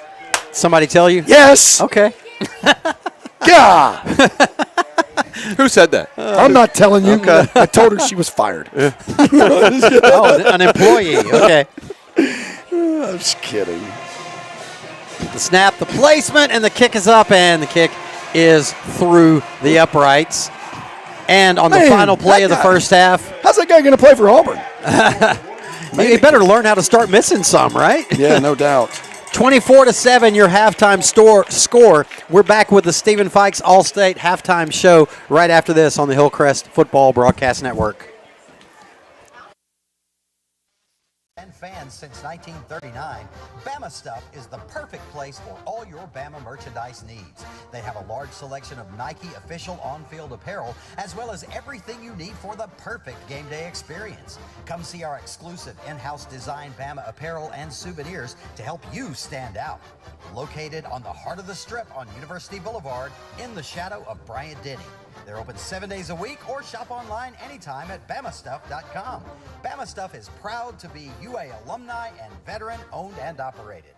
So when I finally got into college, I remember that a lot of the finances were now not on my parents but on me. I remember telling my teller this, and she had such amazing advice to set up 2 savings accounts. One could be used solely to build up, and then the other could be used for emergencies, and I still have both of those accounts to this day. The Alabama Credit Union employees really have your back and are willing to do everything in order to give you great service. So Ignite is a high school student employment initiative. We have a summer job fair, and a lot of employers have hired students from the summer job fair. If you are not involved in Ignite, you should be involved in Ignite. It will be the best decision that you will make for your company in the hiring process. It's an opportunity to grow your own workforce, to mentor young people. You can help give back to the community by helping students engage in a productive activity.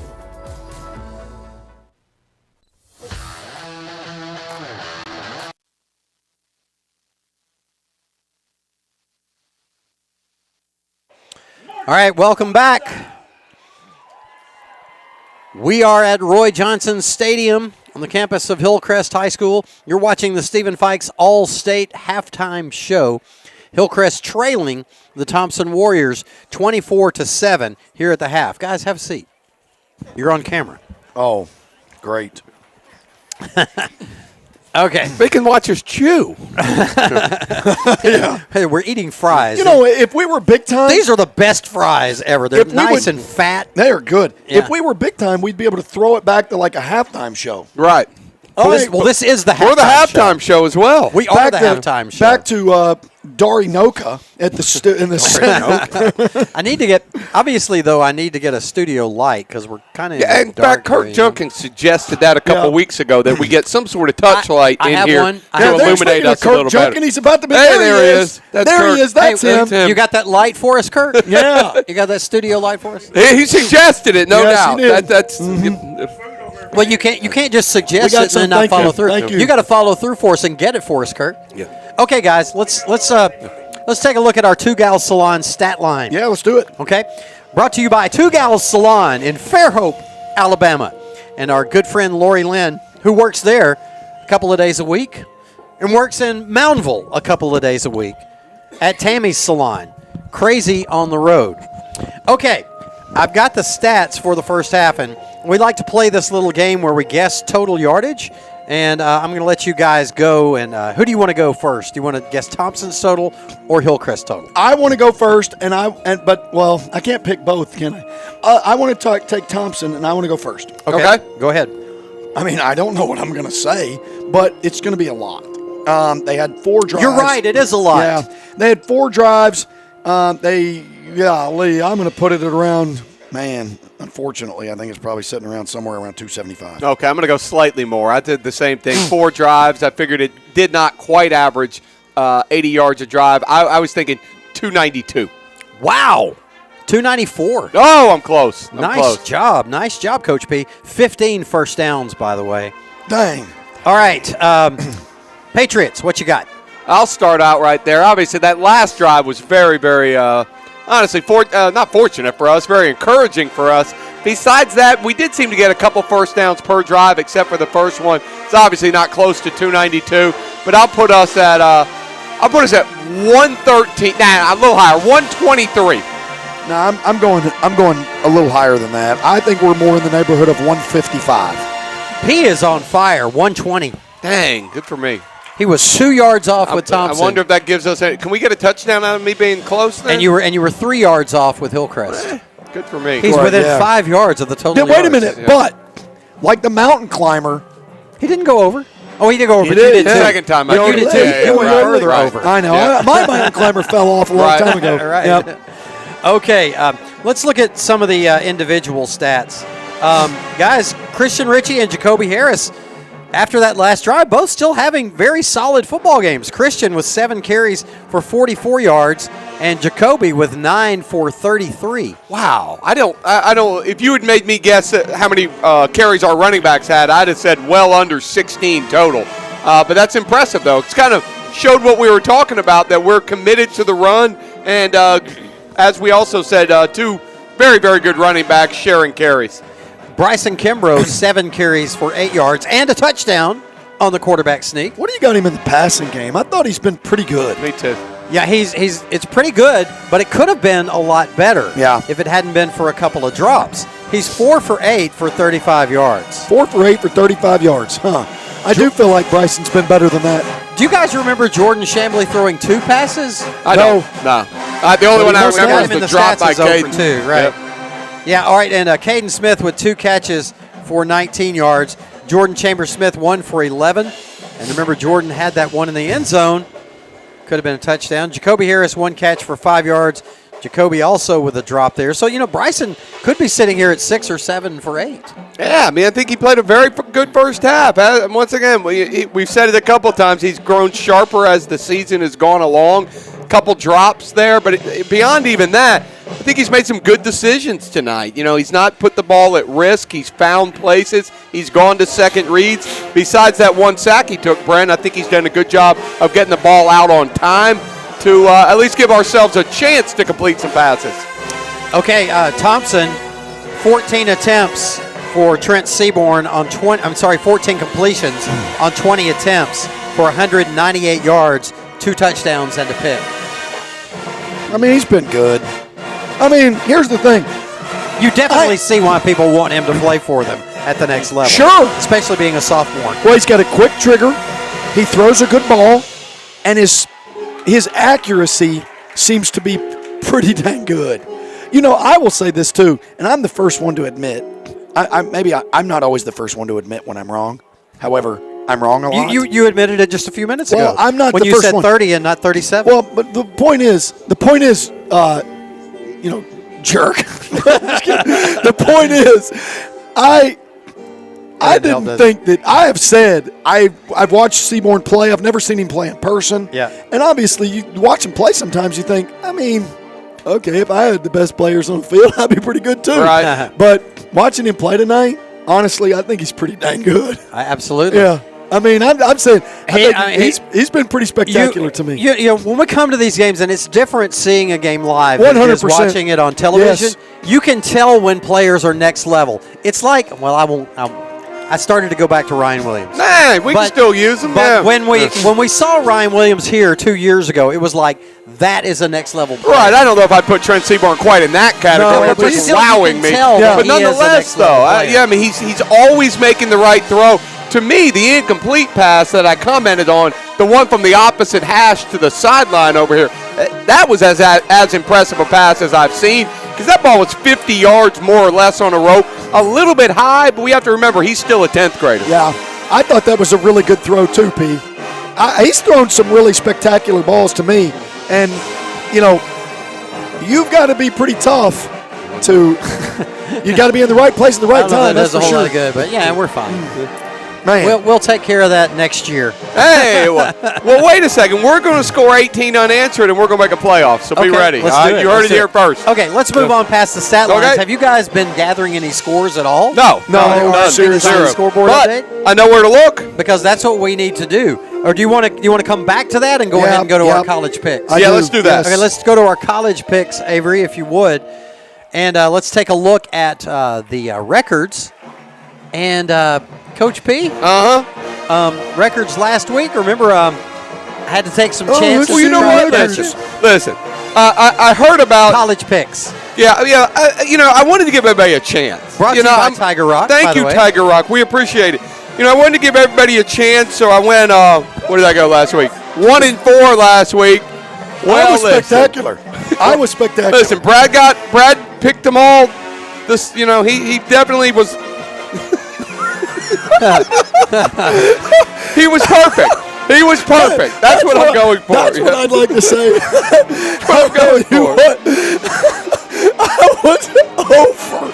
I mean, you were perfect. I am the worst. Yeah. I'm the worst. Yeah. Well, I'll tell you what. Poor showing. You know what? Poor showing. You're the Alabama of picks last week. I'll tell you what. Tell you this, guys. It looks like Two Gals Salon is not going to go away again. It's okay. They really want to join us for the halftime show. That's But anyway, like we were saying, you were 1-4. Now you're 17-12-1. I was 4-1. 16-13. But the only one I missed was Tennessee.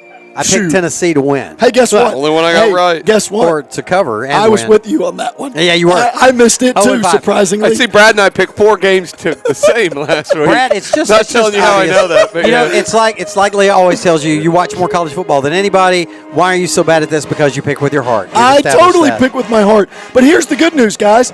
On the 21 losses that I have for the season, they were all $2 bets. The 8 wins, though, were $100 Hey, bets. look at you. Look at me coming out a winner. There you go. Oh, and a little addition to this, a little friendly pool that we're in together with some other friends. I happened to win last week. I won like 60 what do you people. know? 60 What people. do you something know? like that. We can't This- talk about winning This money on air, self-serving Greg. moment. He won brought to you 60, by- money? 60 candy It's bars. not money. 60 candy bars. Candy bars, right. Yep. Okay, let's go to this week's Jeez. games. Let's go to this week's games, Avery. Whatever. Okay. I got some great mascots this time in honor of Stephen Smith. First of all, let's start out with the Texas Longhorns and the Oklahoma Sooners. You can't see it because it's Two Gals Salon. Texas, #1 in the country, a 1-point favorite over the number 18 Sooners. Who wants to go first? 14.5 point favorite, right? Is that right? Yeah, it's 14.5, right? That's what on this graphic gotcha, right here. gotcha. Okay. Well, Brent, I want you to pick first this week. Okay. All right. I'll be happy to because you want to try to come back. 100%. Oh, yeah. Go ahead, Brent. You go first, buddy. You writing these down, Brad? Yeah, I will. Yeah, sure. I'll write them down. I'll Okay. text you guys. All right, I'll go first. Okay. Yeah, this one, it's kind of tough. It's kind of tough because, this is the Red River rivalry. Easy for me to say. That's always a tough one to say. Red River rivalry, round the rugged rack. I can't even say that one. Round the rugged rock, the ragged rascal ran. Well, wow. I've never been able to say It's a that. tongue twister. Nor have I ever, yep. Okay. All right, anyway. So it's tough because Oklahoma does have a good defense. Texas, with the offensive juggernaut, of course, and the number one team in the country and looking like the number one team in the country, I just don't think Oklahoma has enough horses to slow them down enough, and I think Texas will cover here. I agree. Brent doesn't want that. He wants to make up that one game. But at this point, I agree with you, Brent. I agree with everything you said right there. 14.5, it's a little bit higher than I would like it, but I do think Texas pulls away late and covers by, comfortably by a score or two. I know this is going to shock you. I know. And I have had stellar You're results. go with Oklahoma. I am absolutely taking Oklahoma. Okay. That's one for us. Listen. Listen. Texas or Oklahoma is plus 500 on the money line. Right. All right. To me, that's pretty good value. Yeah. So why not? I realize we're taking against the spread. So if they're plus 500 in the money line, I think surely they're going to cover 2 touchdowns. So I'm taking the Sooners. Gotcha. Okay, next up, we've got the LSU Tigers. Oh, actually, I think I've got this backwards. This one is at Death Valley, correct? Right, that's right. I've got it backwards. It is at Death Valley, yes. And, okay, I just have the mascots backwards. It should be Ole Miss -3 at LSU. That's right. That's But how correct, about those mascots? I love the best Ole Miss mascots are available online. It's a shark. Oh, it is a shark. Dressed Looks like like Colonel Reb. Colonel Sanders. Colonel Reb. I know. Hey. Okay. I'll go ahead and All start right, to keep doing it there. LSU getting – what time is this game? Is this a night game? It is. It is a night game. It's Lord, a 6:30 kickoff. I would take LSU -3 in this game. A night kickoff right then in Death Valley. Golly, that seems like the wrong side of that. But I said it. I will go ahead and take LSU and +3. Yeah. It does feel like – I'll go next. Okay. It does feel like an LSU win to me. The only thing is, man, Ole Miss showed up last week in a game that I didn't expect them to. On the road at South Carolina, they were really dominant. I think Ole Miss has got the better football team. The only thing is I'm not sure they have the better coach. I think both guys are dang good football coaches. But just for kicks, I'm taking Hotty Toddy and the Rebels. I hate to do it because my gut tells me LSU's got this, but not enough to not take a risk. I don't blame you. So I'm going to go with the Rebels based on pretty much what he just said, the way they looked last week. And also, just the only time that I've really watched LSU this year was that USC game. At the beginning of the season, I was not impressed at all. So I'm going to go with the Rebs. Congratulations, Brian. You got that one. Yeah, that's what I was thinking. I like being the lone wolf over here. Oh, speaking of wolves and canines, check out our next mascot down here. He's so precious. It's a blue tick hound puppy. If I had a blue tick hound puppy, I swear he'd go with me everywhere. But you know the reason he's a puppy because Tennessee is no longer the big dog after they lost last week. No longer the big dog. That's hilarious. They've been reduced to puppies and the upside down T. That's so funny. You know what? If I were in charge of the artwork, I'd make idiot shots of you too. Well, you're welcome to, but you know you're not going to take the time to do it. Of course I'm not. So you just have to suffer the consequences. I know it. You got me. All right, Florida's a 15. You do a great job with it. By the way. Thank you. Florida's a 15.5-point underdog to the Vols at Neyland. I'll go first. It's my turn to go first. Obviously, I'm taking Tennessee for the reason that I will say this. In my lifetime, I swear, no matter what the record is, Florida plays their best game against us, and we play the worst game against them. It's like whatever we could do to mess things up against Florida, we do it. Except the last 2 times we've played them in Neyland, we've won, and I've been there. I won't be there tomorrow night. Oh. They are that may change my pick. I know, but They are checkerboarding Neyland tomorrow night. I love it when they do that. I by know the way. it. It's really cool. Well, I'll be honest with you. My baby's home for fall break, which is why I decided not to go.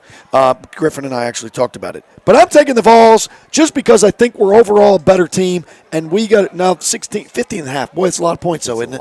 Anyway, I'll take the Vols. I'm taking it for a different reason. I don't think Florida's very good, is why I'm taking Tennessee. I think Tennessee right now, they didn't struggle as much as the team we'll talk about in a minute last week. But at the same time, I do think Tennessee rights the ship at home, coming off of a loss. Florida had to be big Tennessee fans last week. Didn't want to face the Vols coming off their first loss of the season. So I'll take Tennessee to win comfortably and to cover the 15.5. I agree with you that Florida is not a very good football team, but the past couple of weeks they've been playing they look better. You're right, Brent. They have been playing a lot better. And their quarterback percentage completion for the year is like 73%. Wow. That's pretty dang good. What's their record? They're 3-2, aren't they? Yeah, that's what I was thinking.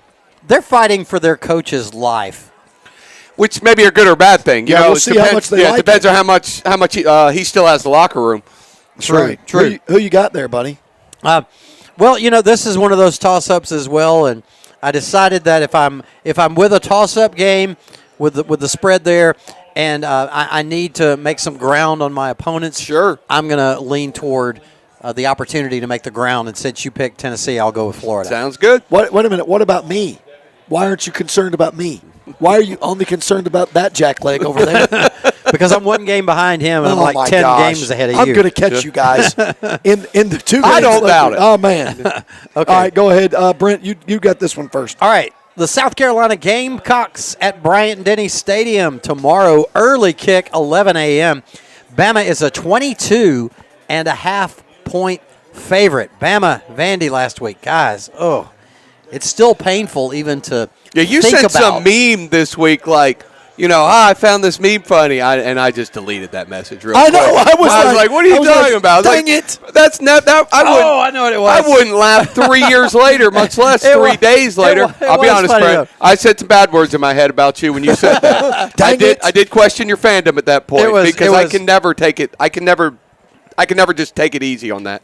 What was it? Ryan Williams is the youngest player to ever lose to Vanderbilt. Oh, that, yeah. There's literally nothing funny about that. You're an Alabama fan. Oh, well, look, I was not able to laugh. That was created by an Auburn fan. It's funny because of the big deal that's made of Ryan Williams' age constantly. Listen, I get the joke. I just don't find it funny. I want to mention this because I think it's a good comment. My wife says that I had evil in my heart for Alabama, which is what led to Tennessee losing.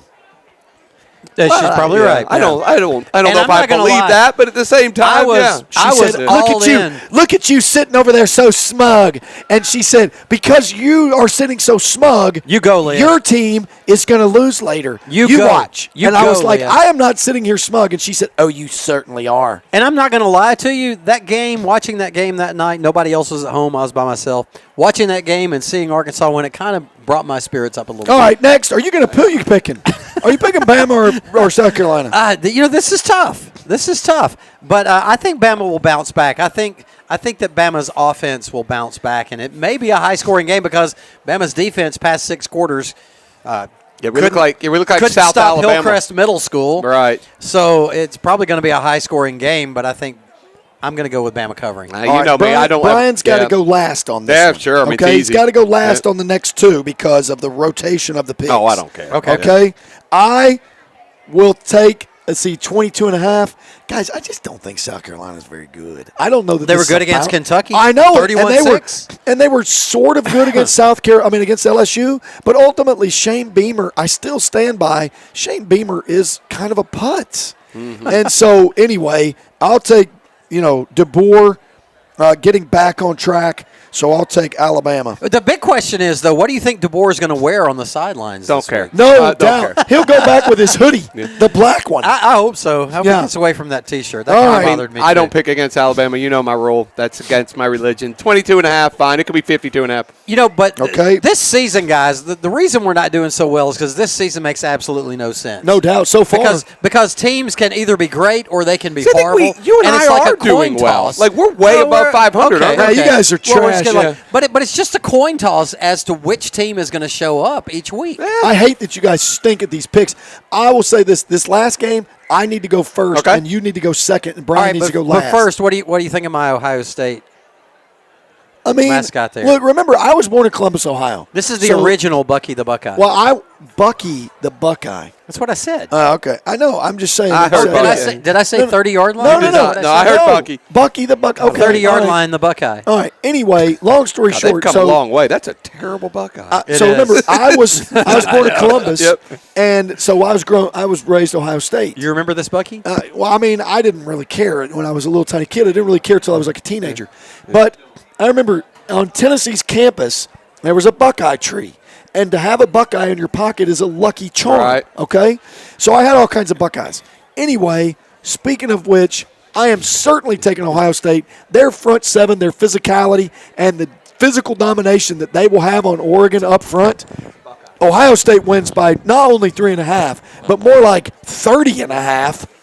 As we have our good friend Mark Weaver joining us up here, the former Hillcrest SRO. What's up, buddy? Coming up here to see us right now. Oh, we appreciate him. We miss him at the Crest. So yes, I'm not we quite certainly sure. miss him. We miss him. You took who? You took Ohio State? I don't think he said anything. No, I did. Yes, I did. Yes, I did. In the battle of the Bucks versus the Ducks, I'm taking the Bucks. Okay, you cluck. Yeah. I'm gonna. Well, great. Now I gotta. No, I wish I wasn't. Don't think of but- any other rhyming Well, I know. words. I No I more can't rhyming help words. it. I'm taking the Okay, Ducks. I that's have no enough of them. choice, though. I'm taking Oregon in this game at this point. Okay. Oh, I'm gonna okay. take Oregon. Are you really? Yes. Dang it. Yeah. I Okay. like Oregon at home getting the more than the field goal. Okay, I was going to take Oregon as well. You still can, buddy. I don't think I I will. I hope you do take Oregon because I got Ohio State and I'm clearly going to win this one. Ohio State is a really good football team. Yeah, they're 2 in the nation. A really, really good football team. But the That's only, a lot only of points, question though, I have 3.5. is what's their quarterback's name? Will Howard. Hey, Will Howard. Yeah, he's been the least impressive star in quotes on this team, and he's going to a very, very difficult environment there at Autzen Stadium. The Nike swooshes are everywhere. It's a crazy place to play. How's he going to come through? He's got talent all around him.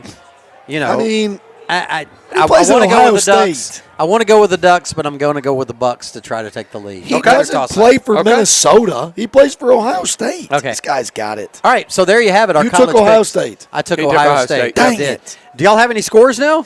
No, I still we've been don't. doing this. I have a couple. I do have a couple. Give me a second to Let's get back go to to the it right now. RSV Design scoreboard update. Avery, please. Okay. Well, it went away, but I will get back to a couple of these from the AL.com scoreboard right now as we look at these. Go ahead. And Well, I'm pulling mine up, too, so we'll Okay. kind of tag team it here. Sounds good. There we go. Thanks, RSV Designs. Well, we Yes. appreciate RSV Designs. And as Robin we're Spence trying- Vanderford. A couple in 5A action. Number 6, Moody leads number 7, Leeds. I know everybody's on their edge of the seat about that I game. was That's what really I wondering figured. about that one. Yeah. 7A action. Another one you're wondering about. Huntsville beating Albertville. Oh, those are. Yeah. Okay. Man. Here's one we care We about. might- well, I think- Yeah. man. Yeah, what you got? Hewitt beating Prattville 42-0 at halftime. Hueytown, our friends from Hueytown, up 21-7 over McAdory at halftime. We got Hoover leaving Tuscaloosa County 21-6 at Tuscaloosa County's homecoming this evening. Who are they playing? Hoover. And what did you say? 21-6 Hoover? 21-6 Bucks at this Okay. point. Brad, you got a couple more as I find them or no? Well, I'm coming up with it. I'm navigating. It's okay. Okay, here we go. So ACA beat, oh, gosh, I don't even know what academy that was. Oh, okay. I've got Hewitt over Prattville, 42. And I have to admit, if I step on your toes, That's you okay. call another That's okay. score. I'm 42-0 sorry. at half. That's yeah, okay. okay, you had that one. Vestavia Oak Mountain, 14-0. You had that one? No. Okay, so Vestavia That's over also Oak at the Mountain. half. That's at the half. I've got Florence over Grissom. Oh, gosh. And here we go, the kickoff. We got Hillcrest trailing Thompson Opelika 24-6. leads Enterprise 27-7. And we're ready to start the second half Man. of play with the Hillcrest tennis kickoff. And here we go. The kick is fielded at the 22-yard line by number 66, and he's up to about the 35. And Thompson will start there first and 10. He's not listed on the roster. He's a young man who fair caught the ball in the first half after our score and put the ball on the ground, but picked up there. Good job fielding it cleanly and picking up, 10, 12 yards after the successful catch. Okay. If you're a wise old owl, what's your strategy for the second half, Brad? Well, if dogs are running at you, you fly out of the tree. And these dogs are running at Hillcrest for sure. More like throwing passes at Hillcrest. Trent Seaborn takes the snap, play action, slings it out here to the left side. And there's Javarski Lanier once again making a great tackle. Short gain of about 4. It'll be 2nd and 6. I'm sorry, Brett. Listen, I will say this. Through, 2+ quarters, to me, this has been Javarski's best game of the year. He's come up. He's tackled well. He may have gotten beat once or twice, but he's really coming into his own now. I like his tackling. Seaborn takes the snap. Swing pass out here to the right side. Dujon looks to make a move, but too many Pats there ready to bring him down. No gain, and it's 3rd down for the Warriors. Marvin Johnson applying a little pressure from the near side. Obviously, Seaborn tossed it off to the far, so it didn't really impact him. But it did show a linebacker blitz there, and we'll see if that's a factor in the second half. Big 3rd down play, 3rd and 5 for the Warriors. Their first drive of the second half. Pats would love to come up with a stop right here, get the ball back, and try to get back into this ball game. The snap, the play action, the pass is completed at the 49-yard line. He moves it forward to the 48. Wow, big hit there. Let's see, who was that made the hit? That was on the tackle? Yeah, well, that was Miles Madden on the tackle. No, I'm talking about the Pats. I thought it was Tavion Johnson made a hit on Seaborn number 90. Right as he released it. Keep an eye on Trent Seaborn's right hand. He did hit it on Tavion Johnson's helmet. Oh, okay. Or somewhere on Tavion Johnson. Seaborn back to pass. A.J. Love providing pressure. Pass way out. Oh, my goodness. Come on. Interference is going to be called in the secondary against the Pats, number 34, Joe Davidson. The pass was not catchable for one thing. I don't know. I felt that was like such a weak call. Man. I mean, obviously, I'm rooting for the other team. And the pass was about 7 or 8 yards over the players' heads. Maybe it's defensive holding. That's pass interference on it. Yeah, I think the ball was in the air right then. I think, honestly, you're right, Brian. I think the ball was over his head. And once he did kind of come to the stop, turn, saw the ball was going, he tried to make another break. And I guess Joe just got a little too much of him. 1st and 10 for the Warriors at the Hillcrest 38-yard line. Seaborn being pressured, back to pass. He just throws this one away instead of taking the sack as he was pressured there by the Pats. Who was that? That's Zari Hughes. Zari Hughes. Zari is all over the place, guys. Yeah, on the other side, I think it was Tavion again. By the way, so far, and obviously they've moved the ball down the field some, but our defensive line has created a little more pressure situations in this half so far. Yeah. 2nd and 10 after the incompletion. Empty set now. Seaborn back to pass. Looks to the right, completed there at the sticks to number 4, Dedrick Kimbrough. Pickup of 11. The sticks will move. Jay Leatherwood with a good tackle. Sure-handed tackle there on that far side of the field, fellas. They've got, there we go, 1st down marker. Okay. 1st and 10 just outside the Centel Home Design red zone. 21-yard line is the line of scrimmage. Seaborn flanked by tailback beside him. Man comes in motion from right to left. Seaborn takes it, hands it off this time. Running back bounces to the outside and is brought down out of bounds. Oh, no, he's already in contact. I'm sorry, that was Zari Hughes throwing the running back down out of bounds, and it's going to be another 15-yarder. Man. Actually, it'll be half the distance. I guess. I mean, he's already tackling. He had him out of bounds, and if he had just picked his hands up and not actually finished the tackle to the ground, I think he may get away from it. Yeah. Tough call right there, but on the Thompson sideline, their coaching staff and his teammates were screaming for the penalty, and the official obliged. Sure did. So after the mark-off at half the distance of the goal, that'll make it 1st and goal from the 8 for the Warriors. 10:03 remaining here in the third quarter. Thompson with the ball for the first time in the second half. They have driven down the field thanks to a couple of penalties, and they now have it 1st and goal, knocking on the doorstep of the Pats end zone.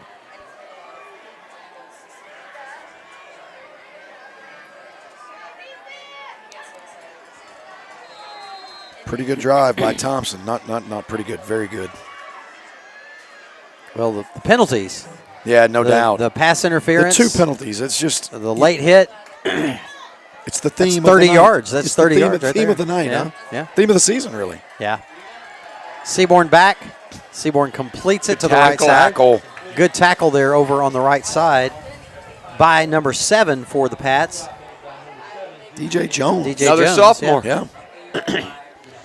Went low and took his feet out from under him. Pick up a 3. It's 2nd and goal from the 5. Have to get the binocs out here. The binocs. Oh, the binocs, huh? Wow. That's a new one.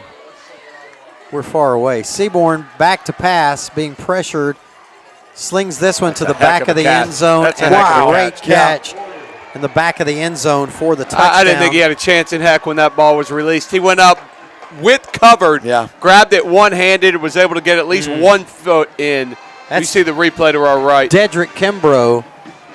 And, man, is he going somewhere? Well, he is now, because that would be a catch in the He's just NFL. a sophomore. That was a heck of a catch. And actually, that's not Kimbrough. It's the other number 4. It's no, my bad. I was messing up my numbers. You're right. Dedrick Kimbrough is just a freshman, so we have no idea. He's just a freshman? Yep, according to this. Yep. Oh, my goodness. He's had an outstanding game here tonight, too. Yeah, Thompson, they better let him get off. That's the 12th man.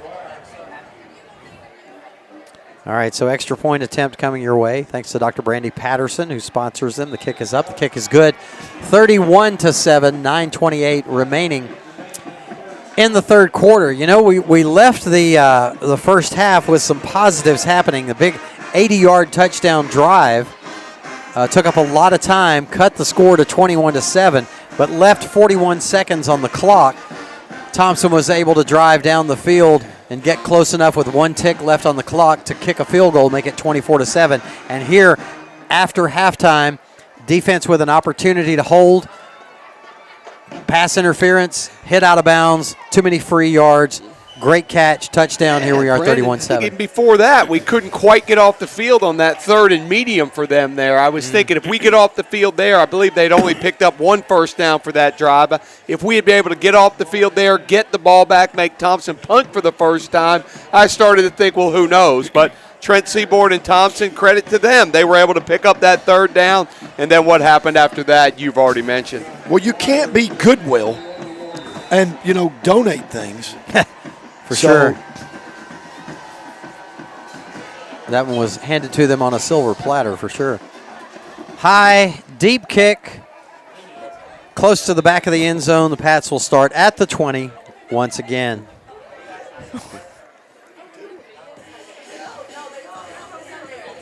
What's going on here? Got a party in here. It's a dance party. All right. Why are you muted? I'm muted because I was talking to Y'all my are kid. on camera. Oh, I'm just kidding. My kid showed up in the booth. And she's along with home. several friends. Yeah. Should we just let them call the game? All these. Well, listen. We can eat our fries, right. Just let them call it. No, I don't want you to call. Yeah, the that's game, what we're saying. Y'all come Carlisle, call we're going to get FCC violations. If I put Carlisle, will actually be pretty entertaining. I think. Do it, Carlisle. Okay, she shied away at the last minute. Just wait till Brent stops talking. Okay, what? Hey. All right, here's a handoff over right guard. Elliot, what'd you see on that play? We'll give her a chance to look at this. That's okay. She was distracted. I just wanted to put Elliot on the spot. So, Elliot, it's 2nd and 7, okay, from the 24. Do you still have her muted? Are you there, Elliot? Talk to me. I'm here. There she is. Okay. Elliot Armstrong on the mic. 2nd and, we'll call it 2nd and 6. All right. Bryson's in shotgun formation. 3 wides, 2 wides to the left, 1 to the right. Bryson takes the snap. It's going to be the option to the outside. Nice move there by Jacoby Harris as he carries tacklers down to the 39. What's your analysis of that play, Leah? I thought that was good. I liked the spin. That's already better than Brad. I like the spin. And it's already good luck. That's good analysis Brad's right there. not done something that well on that in 10 years. Stay on the mic and let's see if we score, okay? Here we go. I like the spin. That's good analysis right there. You schooled her well, Brad. You might be able to coach for Miss State with analysis like that. There you go. Yeah, well, Miss State needs something. I'll tell you that. First and 10, Stephen Fikes All-State first down for the Pats. The 38-yard line, the new line of scrimmage. I formation for the Pats, 8:28 remaining in the third quarter. They trail 31-7. Here's the belly G. Christian Ritchie spins off a tackle, bounces his way forward. These guys, the fight just does not stop. 3-yard pickup, it'll be second down and 7, Elliott. That was a great run. Yes, it was.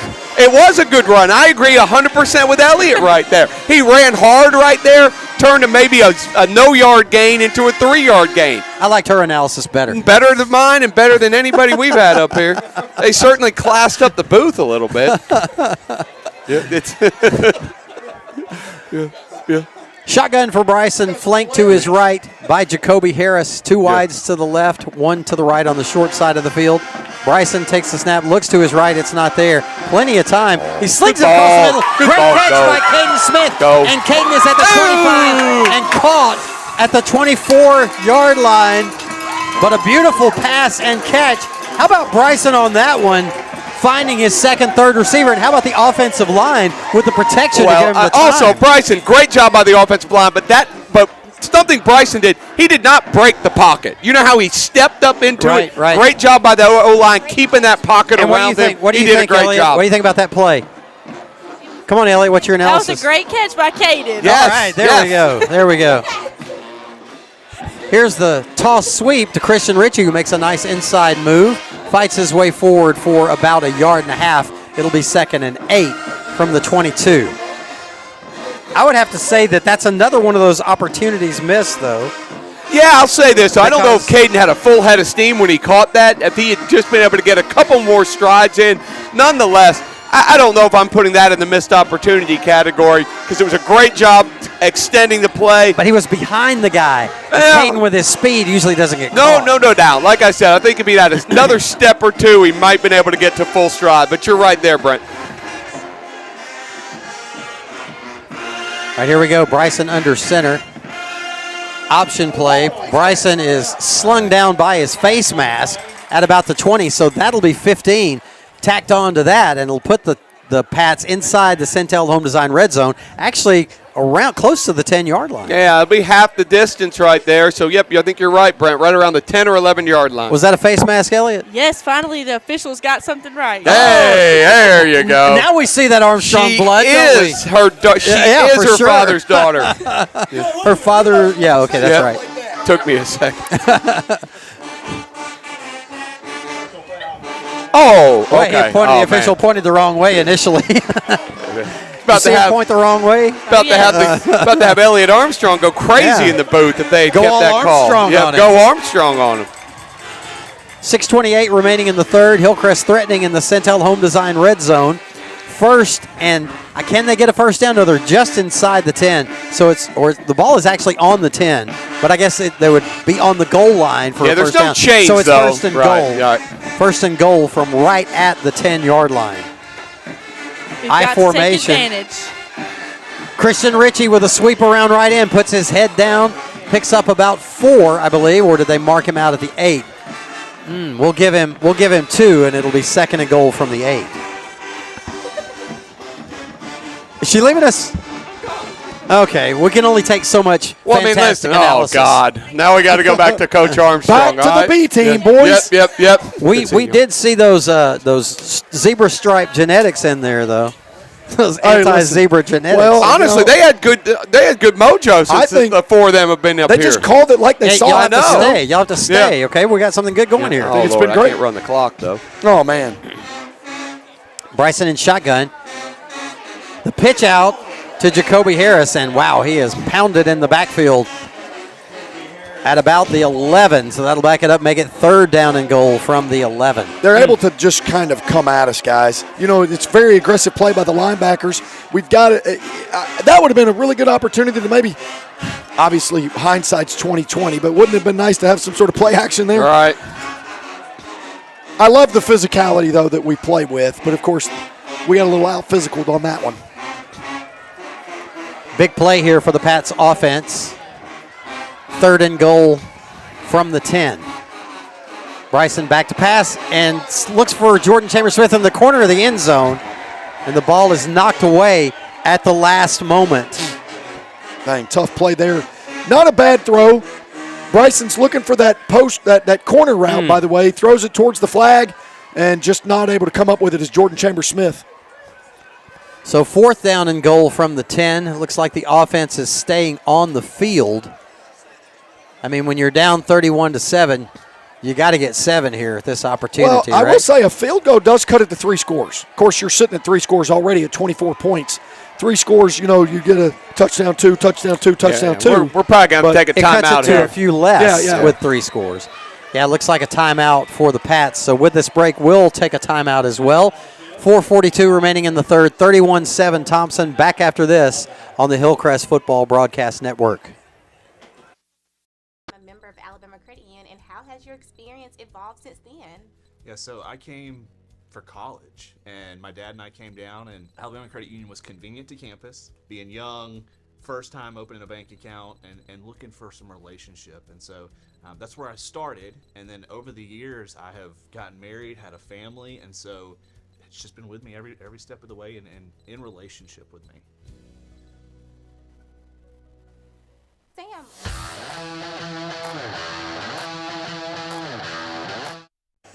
All right, we are back. 4:42 remaining in the third quarter.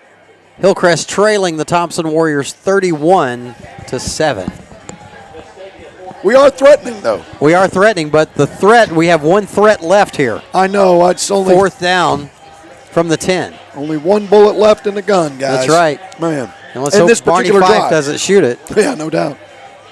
Hey, Brad, I have a question for you while we're waiting. Ask. Sure. Can you tell me how many licks there are in a Tootsie Roll Tootsie Pop?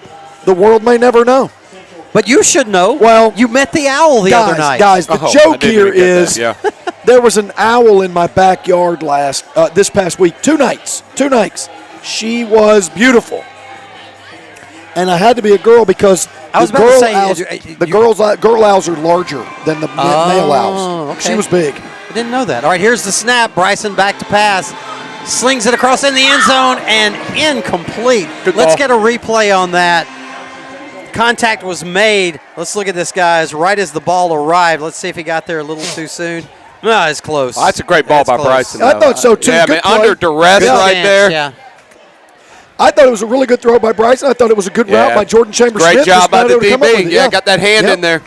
It was just a good play, and that's unfortunate. He made contact like a millisecond before the ball got there. Not enough in real time, especially with the officials out there to make that. No, I'd have called it, Brent. I certainly would have called it. Well, look, you got Thompson pinned back deep. If you could do something defensively, give yourself a chance. There's still 16 minutes and 36 seconds to play. Seaborn back to pass. Oh, I saw it too. Looking deep downfield, and this one is caught at the 30. 20-yard reception. Enough for a first down. Seaborn just... Well, I'm impressed with him tonight. But, here's the thing. He doesn't hesitate, and a couple of times Jamarian Bennett has made him pay for that. Has read his eyes. Yep. I wish he'd do it a few more times. He's back to pass again, looking deep down the sideline, and this one is caught at the Hillcrest 34-yard line, and that's that freshman again, Dedrick Kimbrough.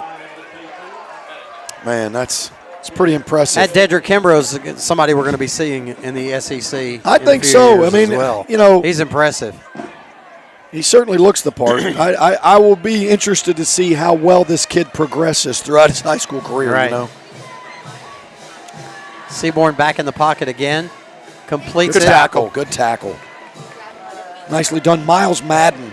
Golly, he's come on the last, 4 or 5 games. Seems like we can't stop calling his name a lot of these games. He's been tough, man. He's a good outside backer. He sees the field well. Yeah, he does. Tackles Shirley. Who's Shirley? Well, that kid, evidently.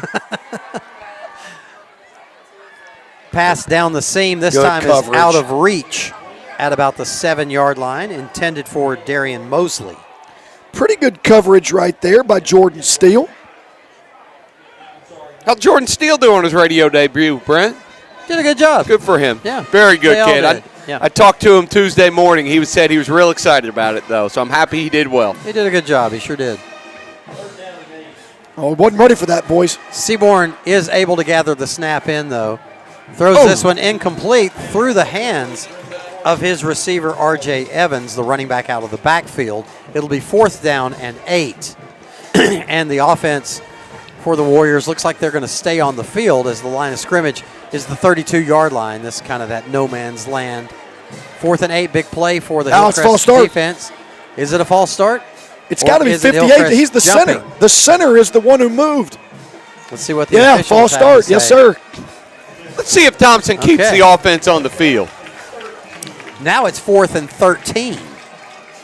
I'm watching the delayed replay over there. Yeah, the center moved. I can see it in the delayed replay. We watch NFHS. Obviously, it's in the delay. Javarsky Lanier has hit the field. Something happened here on the he's not right moving. side of the field. Oh, my goodness. The crowd goes silent.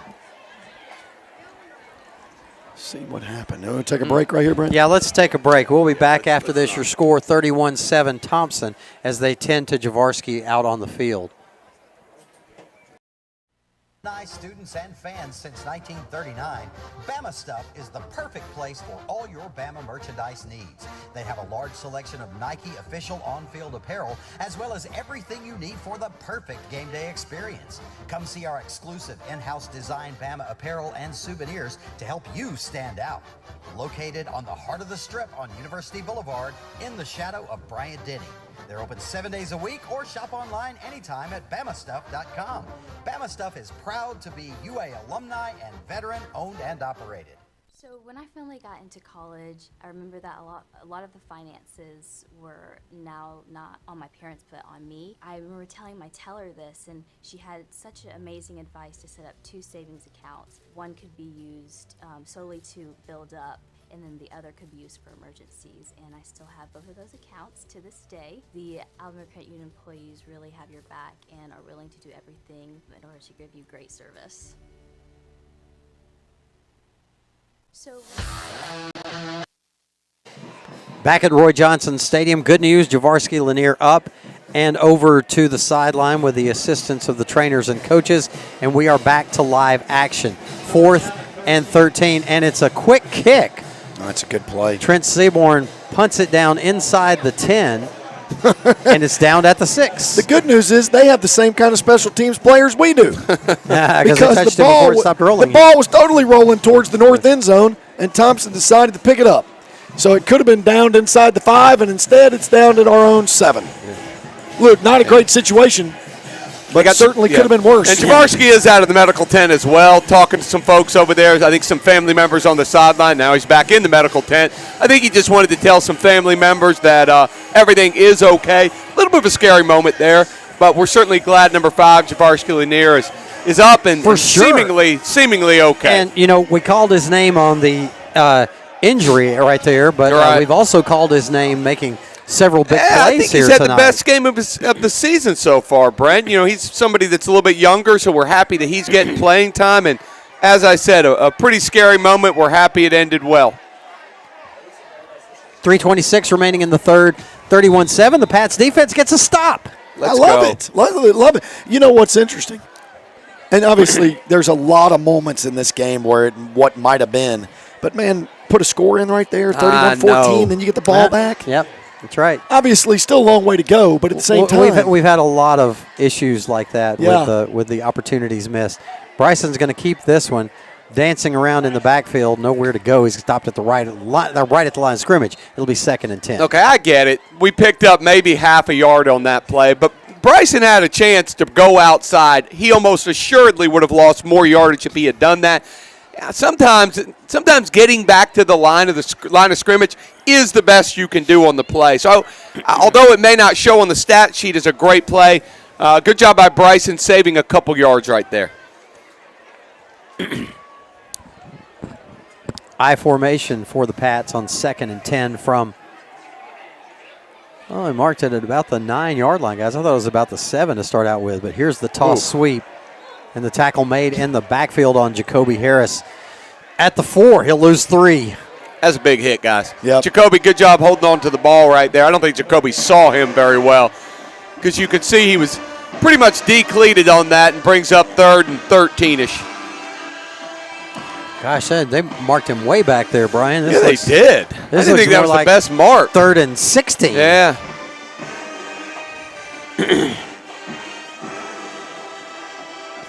I don't think Hillcrest is going to go for broke or anything right here, but obviously with your backs up against the wall, you'd love to do something big. But I think at this point, it's almost like let's just play it safe and then punt. Live to make the punt, huh? Well, Bryson throwing from his end zone. Looks down the sideline, and Caden Smith Oh! has the catch. 40, 45, 50, 45, 40, Go, Caden. Go, 45, Caden. 30, 25, 20, Yes! 5, and touchdown, Yes! Patriots. Let's go. Oh, my. Yes. Wow, a 96-yard Yes. touchdown pass from Bryson Kimbrough to Caden Smith. Love it. That's a great play. Nobody caught him that time. You know that once That's he got right. a step. Single high safety, post route right in front of his face. Did the safety not think that he was going to catch the ball? I don't know, but he didn't really make a play on it. Good by I didn't think. Bryson, too. Yeah, I didn't think that the safety really made an appropriate play on the ball, but Caden certainly did. And it took it all the way to pay dirt. I love it. 1:44 left in the third. Hillcrest going for 2 here, and it will be That's okay. intercepted It's in over. the end zone. It's over. So it stays at 31-13 on the That's a good crazy job. scramble play. Yeah, man. Excuse me, brother. That's a good job by Coach Mitchell right there. We get that. It brings it down to a 2-score game. Obviously, now it stays a 3-score game, and we have been successful on a couple of those this year. So Thompson, you can see, has seen the film, and they were well prepared Avery, for can it. we go back to that replay? I want to watch that one again. Thanks to Maxwell Elementary. Let's watch this one again. I think we know what the play of the night for Hillcrest. Oh, did we not get the whole replay? Oh, my goodness, we didn't get the whole replay. Oh, well. It's nice seeing Caden leaving those players behind, though. Yeah, we see the catch and then the run as he leaves the Thompson defenders behind. But either way, 96 yards. I think that's the longest play of the season. It's got to be. Certainly. Yeah? I can't think of one, to be honest with Brent, I can't think of one even that close to it. Yeah.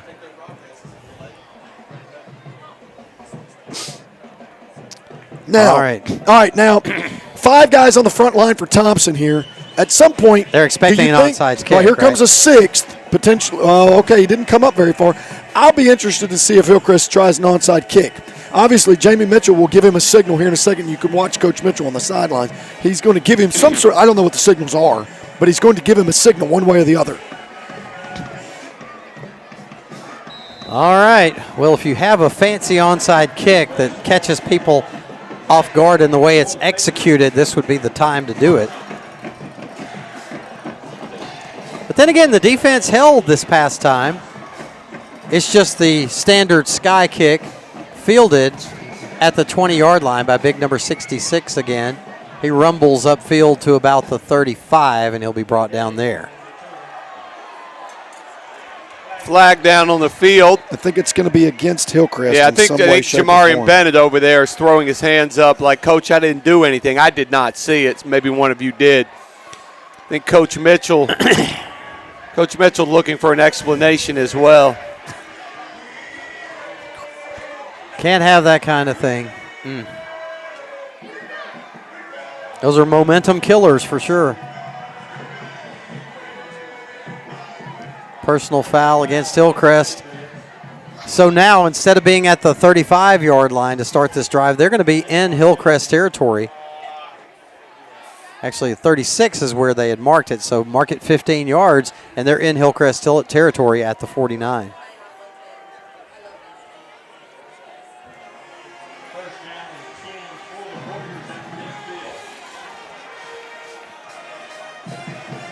Okay, just short of the 50 is where they mark it.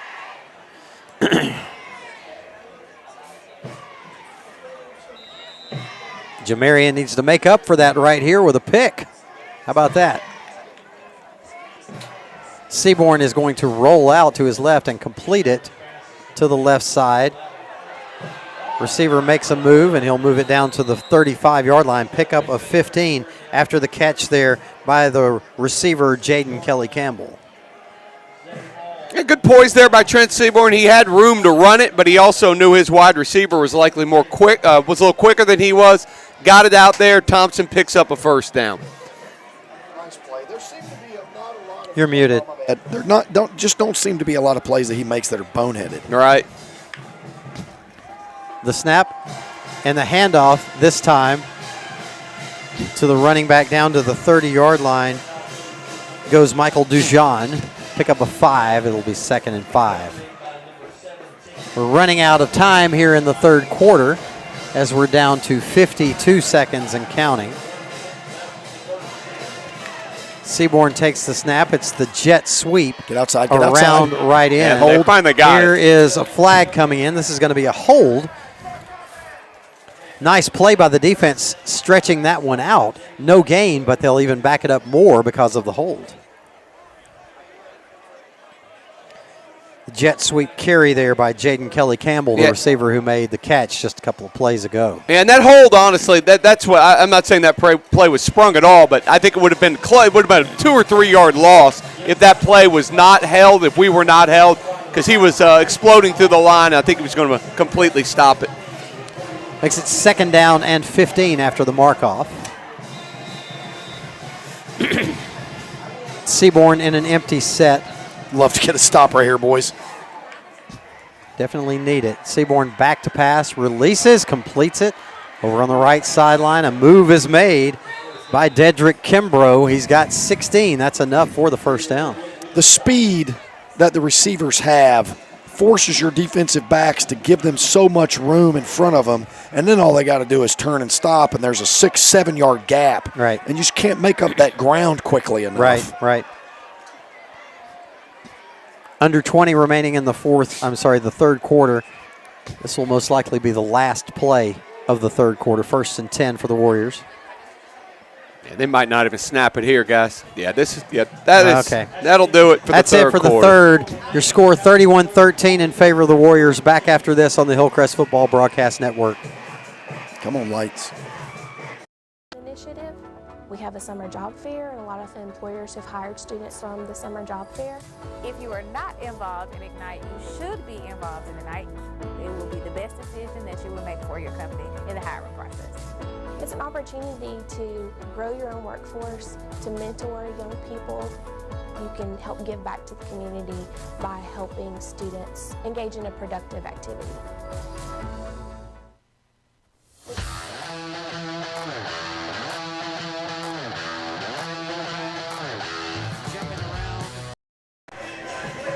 At the end of the third quarter, as we always do here at Hillcrest. 31-13 in favor of Thompson. But the Patriots showing a lot of fight, Yeah, Brian. they are, A lot of Brent. fight. You know, that's what I'm so proud of. Not that I had any doubt that our coaching staff would keep these young men out there fired up. We were down 21-0 before we even really got settled up here. Yeah. And, you know, I know it's easy. We've outscored them since then. That's what I'm saying. You know, since then, and I get it, if the butterfly effect, certain things happen. Nonetheless, this game very easily could be 35-0, 42-0. But our young men and our coaching staff have continued to fight. I don't know if we're necessarily in this game, but so we scored 2 touchdowns, and we also got stopped inside the 10 once. Right, that's exactly right. Could have been another touchdown. So they've really hung in there. We finally forced the Thompson punt last drive. That's right. 1st and 10 now for the Warriors from the Hillcrest 25. Seaborn back to pass. Releases it down the sideline, just out of bounds. He knew he didn't have a chance there. Great pressure by Kendall Moorhead. I know we don't have the number replay. 8 back on his rear totally end. bull rushed there. Did a great job. He's got some lineage for playing defensive line. For sure. The former Bama DT. Yeah, but he coached at Kendall Tennessee, Moorhead. which is what everybody remembers. No, I don't think so. Seaborn dropping back, being pressured. Releases this one, and it's through the hands of Dedrick Kimbrough at about the 10. So 3rd down and 10. Another opportunity on 3rd down. Seems like Thompson's been able to pick up a lot of those right now, but the Hillcrest Patriots, Greg Patterson's defense, gets another chance to hopefully force them into a 4th and long. The funny thing, guys, isn't it funny how the more things change, the more they say the same? This 3rd down and distance, this 3rd and long has been a thing all year long, really. For sure. But hey, I'm giving credit to this front 4 right now by Hillcrest. They are doing a really good job of moving that pocket. They really sure are. But Seaborn's just so good, has such a quick release. They can't get to him. They move the pocket again. Seaborn releases it complete. Dang it. And out of bounds inside the 5. And guess what? That's Dedrick Kimbrough again. A heck of a night. Man, he's tough. Tough. I obviously, we have seen really, really good football players on this field throughout our time together, fellas. He's just a freshman, so there's a long story to be told. Still left to be told, right? Yeah, it just feels like that he may have a story to tell. Oh, for sure. We'll be watching him on Saturdays, no doubt. Here's a handoff over left guard. Good tackle. Tackle Good made tackle. at the 1, short of the touchdown. That's Lanier. Javarski Lanier. Good to see him back out there again. And we're calling his name again, making another play. We're glad to see him back out there, absolutely. Here's a handoff. Oh, nice. And a stop Right. made at the 1 once again. Miles And Madden. that's Miles Madden, yeah. Also, Tavion Johnson at the bottom of the pile had to do something positive to be close, right? Nicely done by the boys in red. Nice push up front. Third Keep pushing, down and boys. goal from the 1. I don't think these guys ever go under center. Pistol set. Seaborn looks to the sideline, comes back. Gets his team set, takes the snap. Seaborn's going to keep this one, and he's hit in the backfield. Tavion Johnson. Yes. Back at the 6-yard line. Now it's 4th and goal from the 6. Here comes And the here field comes goal. the field goal. Yeah. Right. Hey, Minor what I'm victory there. talking about. For the That's what I'm defense. talking Yeah, about. for sure. Guys, I don't want to bring up a whole lot of history here, but I don't remember how many years ago it was, but Tulia Tungavailoa was on this field, and the Thompson Warriors were leading 34-13. I'm just telling you, that was that was not the final score, though, but that was the score at a particular moment in the game. We came back and we lost 34-27. Okay.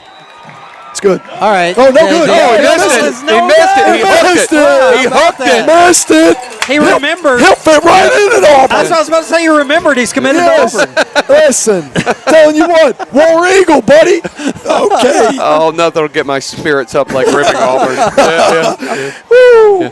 That's a great defensive stand. And by the way, guys, 2 plays inside the 2-yard line, and the Patriots stand tall. I agree. I love Absolutely. it. And we were talking about it while you were next door real quick. We've outscored them. Just continuing to fight. I mean, 1st and goal from the 1, down 3 scores, final quarter, easy to just kind of say, yeah, not our night. They continue to fight. Now we're getting the ball back on the 20. And since they won, I know you can't take it away, but they jumped up 21-0 pretty quickly. Since that point, we're winning this game 13-10. Yep. Yes. And we got inside the 10 another time and didn't score. It's true. I mean, you're down 18 points, but it's really not.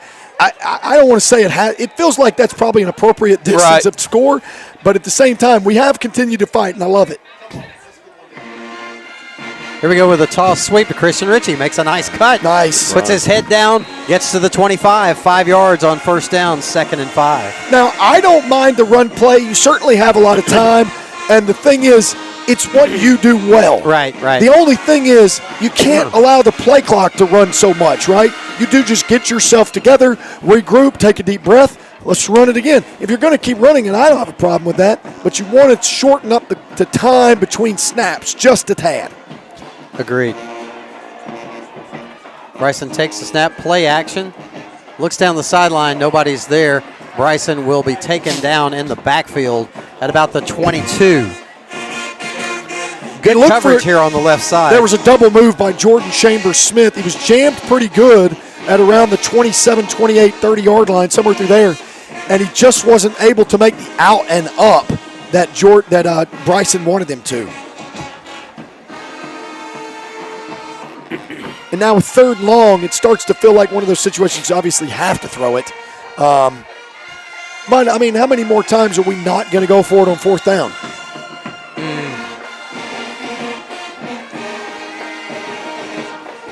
Bryson takes the snap, drops back, being pressured. Has some room if he wants to run it, but he zips it in there, but incomplete. He saw Caden Smith open at about the 35-yard line. A small window that he had to get that one into, but he was not able to zip it quite accurately enough on the run. And obviously you can't go for it on 4th down at your own 22. You know, you obviously we'd like to, but it's just not the play. So 8:39 left, unit. Yeah. Jordan Chambers-Smith will kick this one away.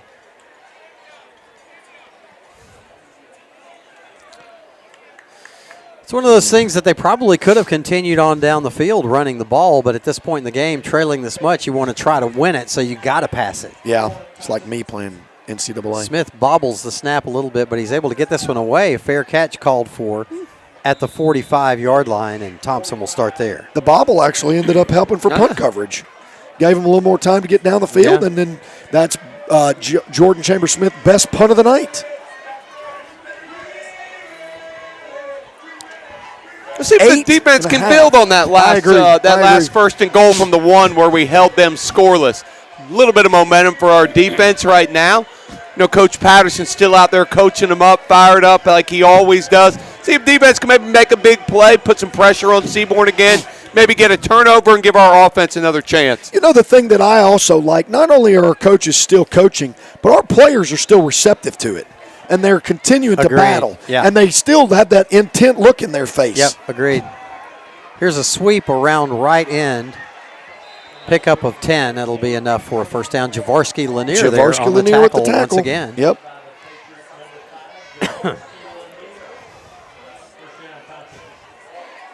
Javorski Lanier, you know, again, I'm not the smartest man in the world, but he certainly haven't called his name out a lot. Trent Seaborn throws against his body from the left side as he rolls out, incomplete. Couldn't get enough on that one to complete it, so it'll be 2nd down and 10.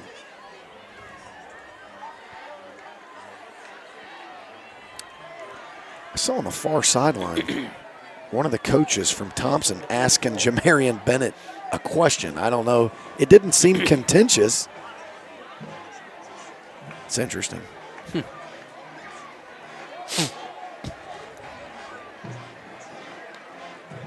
Seaborn takes it. Oh, good play right there. Tavion left end. Stay up. Tavion nice makes Tavion. contact in the backfield. The running back temporarily escapes, but enough Patriots there to bring him down, and he'll lose 3, and it'll be 3rd and 13. He's the shaken up player on the play, but really, really nicely done by Tavion Johnson. Tavion goes down. Yep. We'll take a Tidwell Paint and Body timeout here for the injury to Tavion. We'll be back after this. Your score, Thompson 31, Hillcrest 13. Back. Hillcrest Football Broadcast Network. Students and fans since 1939, Bama Stuff is the perfect place for all your Bama merchandise needs. They have a large selection of Nike official on-field apparel, as well as everything you need for the perfect game day experience. Come see our exclusive in-house design Bama apparel and souvenirs to help you stand out. Located on the heart of the Strip on University Boulevard, in the shadow of Bryant Denny. They're open 7 days a week or shop online anytime at BamaStuff.com. Bama Stuff is proud to be UA alumni and veteran owned and operated. So when I finally got into college, I remember that a lot of the finances were now not on my parents but on me. I remember telling my teller this, and she had such amazing advice to set up 2 savings accounts. One could be used solely to build up, and then the other could be used for emergencies. And I still have both of those accounts to this day. The Alabama Credit Union employees really have your back and are willing to do everything in order to give you great service. So back at Roy Johnson Stadium, under 8 minutes now, 7:57 remaining in this ball game. Hillcrest Patriots trailing the Thompson Warriors 31-13, but not without a fight. Did he really? Yeah. And with a break or two here and there, this could actually be a close game, I feel like. Yeah, no doubt. We certainly need a break, though. The other thing I we feel have a like, false start here.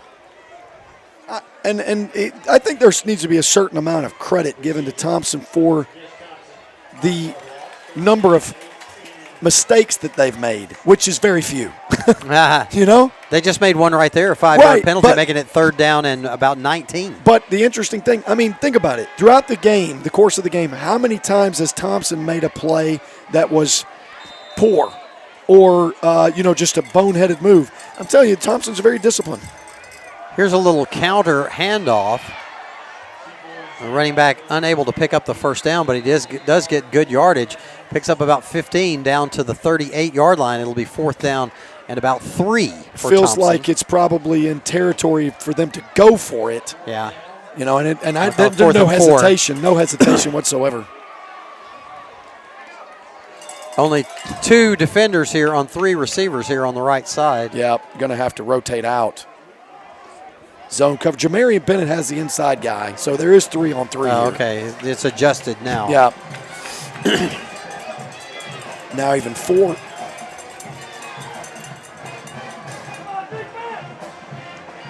Seaborn takes it, drops back. Underneath. Dang it, I saw it. Completes it to the back out of the backfield. Dang. It crosses the sticks, 1st down at the 34. Yeah, Brad, you said that. You saw it there, and Trent's done a good job taking what the defense given him. Maybe a couple throws he's kind of forced a little bit, but he's done plenty of underneath stuff, plenty of stuff in the flat right there, and just doing what the Hillcrest defense allows him to. Well, as soon as Joe Davidson rotated over to the center of the field, you had one defender, and then, of course, the running back went out to the flats on the far side where Joe Davidson vacated. Here's a handoff on the delay. Crossing the sticks after a gain of 10 goes the running back, Michael Dujon. Be 1st and 10 for Thompson at the 21. Yeah, it's a pretty good play. And really, to me, somebody that I just didn't anticipate, and, I don't know much about these high school teams all the time. What do you know? You don't see them on TV week in, week out. But Dujon has really impressed me. Yeah, he's been good. He hasn't carried it very much. They pass about 75-80% of the time. Seaborn back to pass once again. This one is caught at the 5, and the dive into the end zone is a touchdown. Nice play there by the receiver. Who was that? That was 3. Number 3. Yep. Darian Mosley. Wow. It's a good play. They've got a stable of receivers for sure. Yeah, no doubt. No wonder they throw it 75% of the time. At least. Yeah. 37-13 now. 7:08 remaining. Well, I hate that.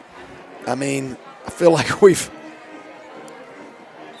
played really, really hard and just not able to come up with a critical play when needed like that. And obviously at 31-13, it's kind of like, is that a critical play? But certainly one I would like to have. And I know the coaches feel the same way. So 38-13, 7:08 remaining. This one obviously out of reach for a victory. You've had success running the ball here tonight. Why not just run it and try to pick up another score before you get out of here? Well, I mean, obviously no one wants to concede victory. I realize it's 38-13. I get it. But at the same time, 7 minutes left. If you're running the ball, I understand. I mean, that's where you had the most success. Well, that's true. But at some point, you probably concede victory and just say, well, let's have some success. And I think you're probably in that area here. That's what I'm saying. I mean, you're down 25 points, which is 4 scores, no matter how you cut it. And unfortunately, it's just not going to go the way of the Patriots tonight unless some sort of crazy miracle happens. Oh, wow. That would be fantastic to be here for. Can you imagine? I mean, that'd be like when Thompson won the state championship against Auburn not too long ago. Man, that was devastating. Down 3 scores under 2 minutes. I know it. How did they even win that? I don't know. That was amazing. Am I right? Did they win 5 state championships in a row? I don't know about that, but they won a lot. Hillcrest tennis kickoff goes into the end zone again. Pat start at the 20. I think it's 5 in a row.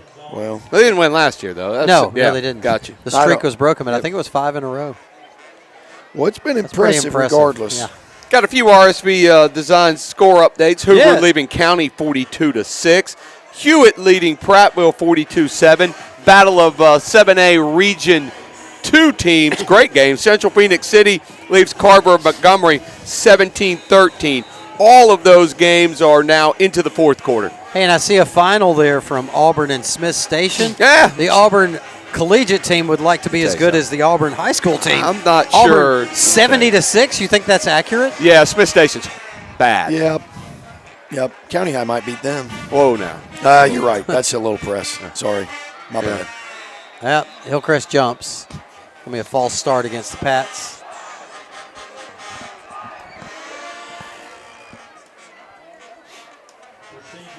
Back to the 15, 1st and 15.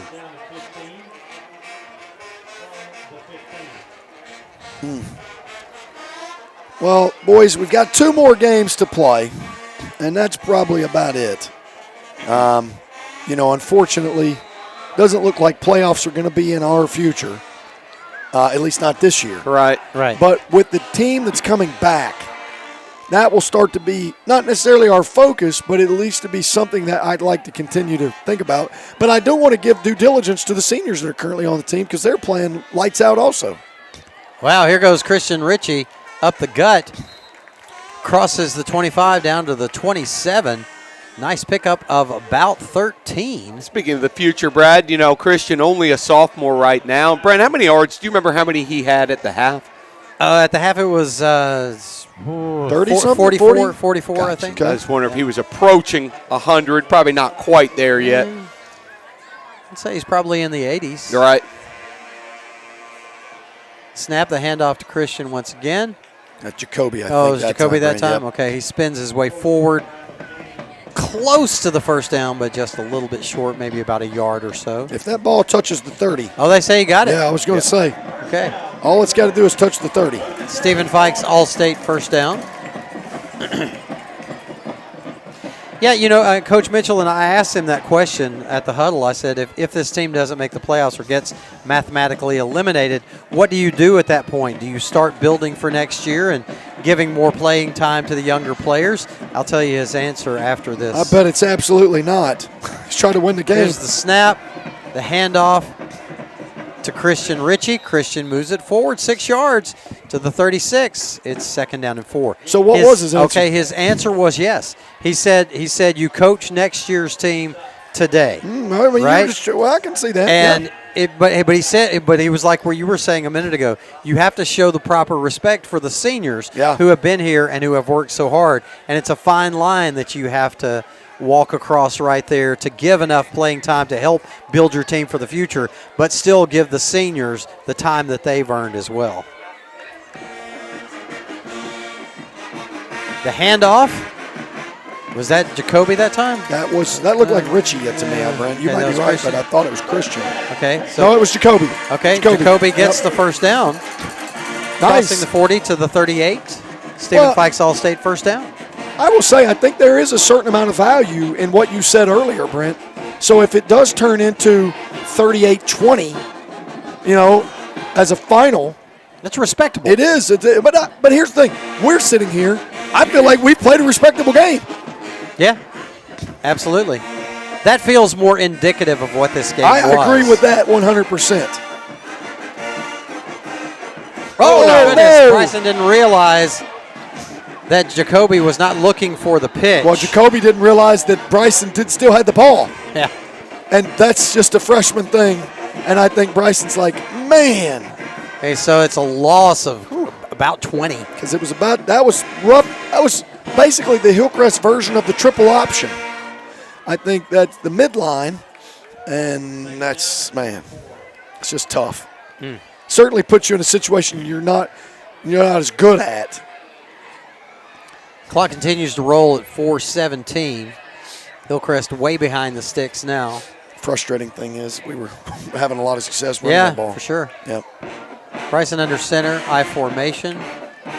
The snap, play action. Bryson back to pass. Looking across the middle. Caden Smith. 35-30, 25-20, 15, 10, 5. Touchdown. And into the end zone. Yeah. Touchdown, Patriots. Yes. Wow. Yeah, baby. Oh, my goodness. Nice. Woo. Man. Wow. How far was that one? Was that? It was somewhere in the 65-yard mark, yes.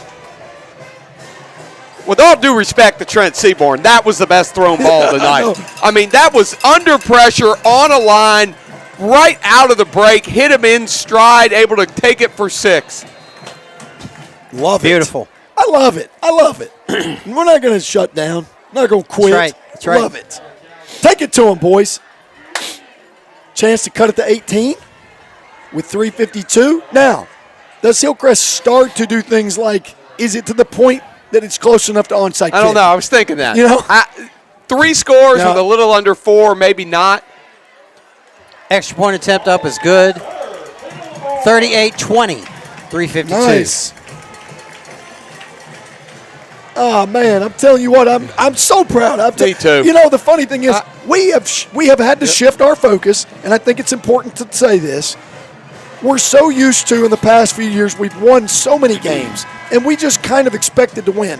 And I won't call it a humbling experience because I think our expectation was to still compete, and I think we have now, albeit at a different type of level, but at the same time, Hillcrest has shown up this year, and to me, and played really tough, hard-nosed football against the best teams in the state.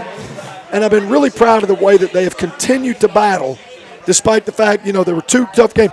After the Hoover and Vestavia game, didn't it feel like after the Vestavia game that things could have gone south Absolutely. in a hurry? Oh, yeah, but they did not. But they did not. It seemed like there was a newfound dedication after that game. I agree. We might not be winning games, but that does not change what our philosophy is and how hard we work. That Vestavia game felt like a game that was totally atypical from what should have happened. Yeah, from what time the game started to everything that happened that day. Okay, Thompson definitely looking for the onside kick here. But it's going to be a sky kick. The ball's going to be on the ground. And it's going to bounce. It's fumbled, but the Thompson receiver is able to fall on top of it at the 30. To kind of piggyback on what you were just saying about the fight and the team, and Coach Mitchell and I are like, the odds are not great for us to make the playoffs, and we're talking this past Tuesday night. And I told him, I said, that's what I love about you, though, is that you continue to fight the same. Absolutely. Whether you're up 30 or down 30.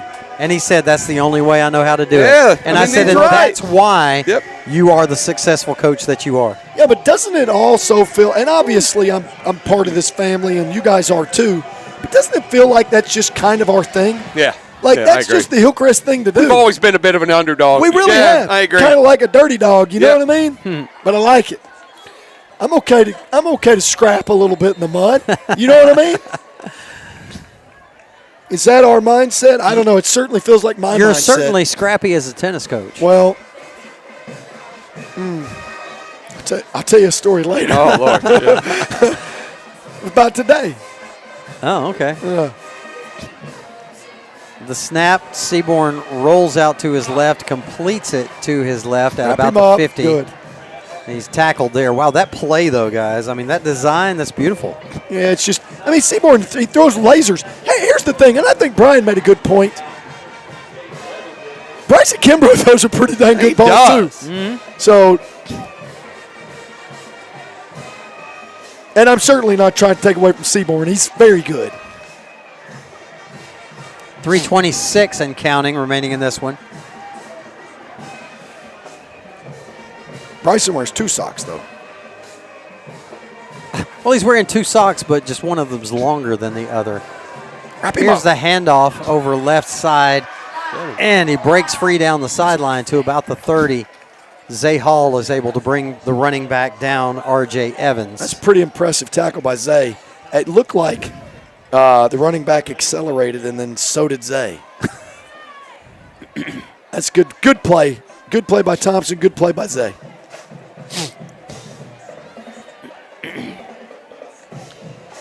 Handoff to Dujan over center, and Dujan will race his way into the end zone, extending the lead to 44-20.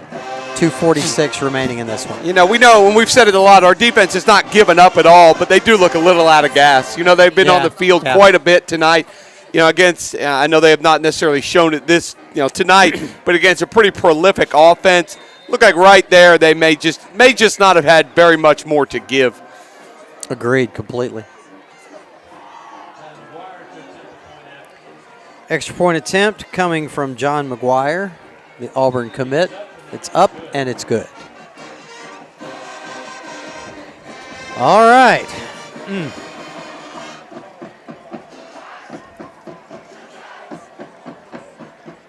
2:46 left now. 45-20.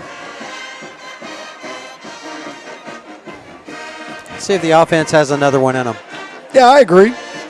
Boy, what a night now with those two big passes that Caden Smith I was has. thinking that. Statistically. What was? And once again, I know y'all are doing other stuff as well. What was his halftime stats?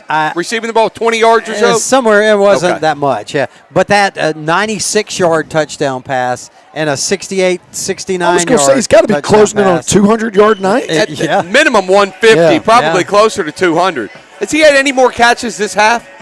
Had to have. I'll be honest, I cannot think of any more, Brian. Maybe, I don't know. Bryson may be approaching 300 yards You're right. as well. You're right.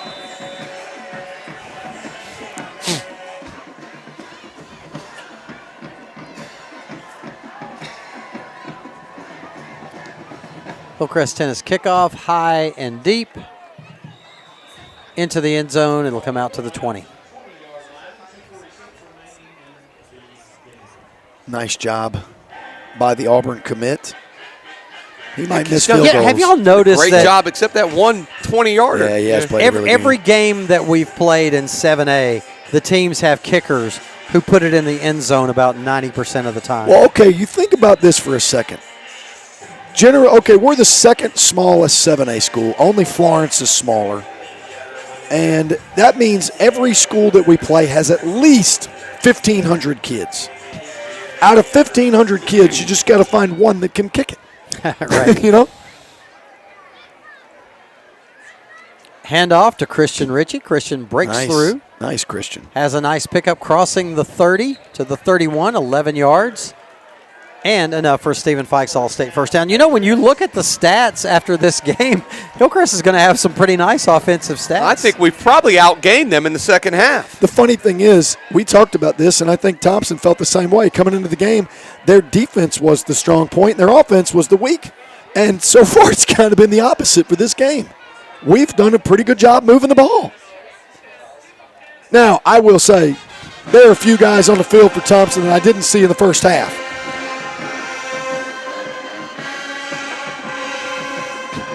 Handoff over left tackle. Short gain of about 2. That's Jacoby Harris on the carry that time. Second down and 8, 1:55 and counting remaining in this one. And you know a lot of our seniors out there right now on the offense would love to get one more score in Roy Johnson Stadium to at least end a game on a positive note. Let's see if number 3 can pick up another one. Caden Smith is split out wide to the right. The lone receiver in this set. I formation. Toss sweep to Christian Ritchie. Christian breaks free. Crosses the 50 down to the 49. Yeah, if he didn't have 100 before that carry, I think he certainly did after that carry, guys. It's tough, man. Christian Ritchie is a dang good running back, fellas. He certainly is. I am excited to see what this team becomes. Well, look at those 3 offensive weapons coming back next year between Christian Ritchie, Jacoby Harris, and Caden Smith. The other thing I think about, too, I do think, and I didn't know that this was going to be the thing, but obviously now we kind of have the power of hindsight. There is an adjustment from 6A to 7A. Yeah, for and sure. people will say, well, are you ready for 7? I mean, you're always like, whatever, buddy. But there was an adjustment period. You're right, Brad. I mean, we saw it, and I think we have to adjust on the fly. And it's real tough in this region as well. I think in Region 1 and Region 4, I think we'd be a playoff team for sure. Region 2, that's a lot like ours. So not only did we go into 7A, we went into one of the tougher regions. I think Brent said it all year, not only in the state of Alabama, but in the country. In the country, yes. 4-yard pickup on the carry by Jacoby Harris on that last play. The snap, the handoff to Christian Ritchie over left guard. Christian breaks free down to the 25-yard line. 10 seconds left. And I think Hillcrest is going to call, are they? No. Oh, they're going to call a timeout and try to throw it to the end zone. Why not get a touchdown here? I think for the road. I think Bryson tried to convince Coach Mitchell, but he's been through too many of these to do that. Yeah. That's going to end it there. Your final score, 45-20 in favor of the Thompson Warriors. We're going to take a break and return after this with our post-game show on the Hillcrest Football Broadcast Network.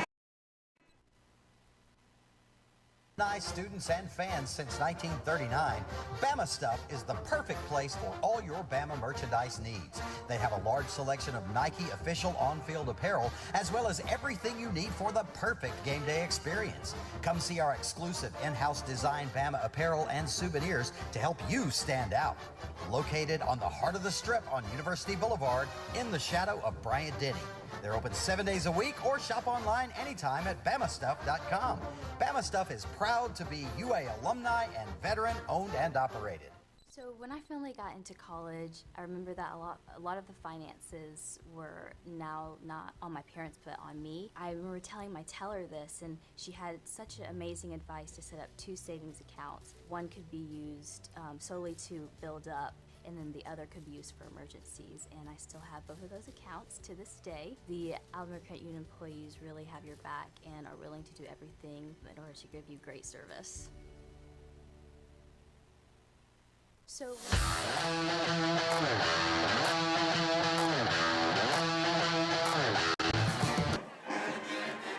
all right. We are back at Roy Johnson Stadium. We don't need the stat line just yet, Michael, because I haven't received them, but hopefully I will here momentarily. Let me check.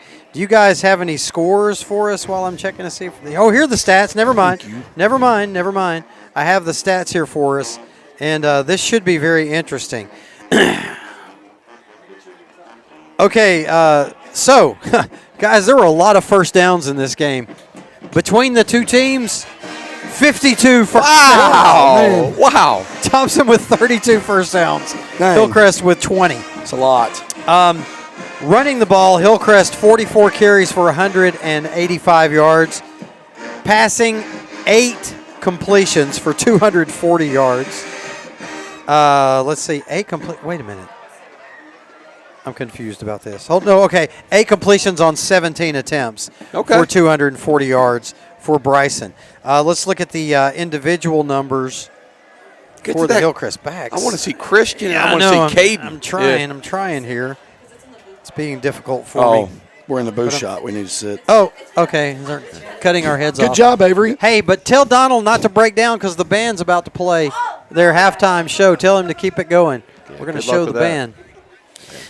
He's ready to go, isn't he? He's in the car. Okay. Let me see if I can find these individuals now. Okay. Christian Ritchie had 15 carries for 118. Good. I'm glad he got his 100. Jacoby was 17 carries for 58. Caden 2 for 5. Looking at receiving yards, Caden Smith 5 catches for 224 yards. Wow. And, of course, 2 touchdowns. It's a pretty impressive night. Okay, I got a question. In y'all's memory, who is the leading single-game receiver yards-wise in Hillcrest? Golly, I don't know. I can't imagine there are many more yards than that. I don't think we've ever had anybody go over 200. Not that I remember. So that may be a Hillcrest record there. Honestly, isn't that funny? I was trying to. Because I've only been here 11 years. Well, I'm going back to like Lance Wilson, like 2010. He was first team All-State, but I don't know if we ever had games. That's what I'm saying. Like Jared Pratt did not. Right? Didn't Derek Hall have some pretty good Andre Seiler had some good games. That's true. Yep. Yeah, but never huge explosive I wouldn't think games so. Like 2 60-plus yarders. Right. You're correct. Yep. I don't know. And you know, hey, here's the thing about Caden too. Remember, he had another catch in the first half where he was a step behind the defender and he got caught. Another one where he dropped it on the trick play where it could have been either 6 or even another 20-plus if he came up with it. Well, right. I wonder also things like does this put him in the category of dominant offensive performances like Brian Robinson? You know, yeah. You remember the Yeah, night it's a with big, the 447, yeah. And I don't know. I'd have to. And that was also in a loss. Oh, I know who. Except I can't think of the kid's name. Year. It's a couple years ago. He was a year ahead of Ethan. Quick as a cat.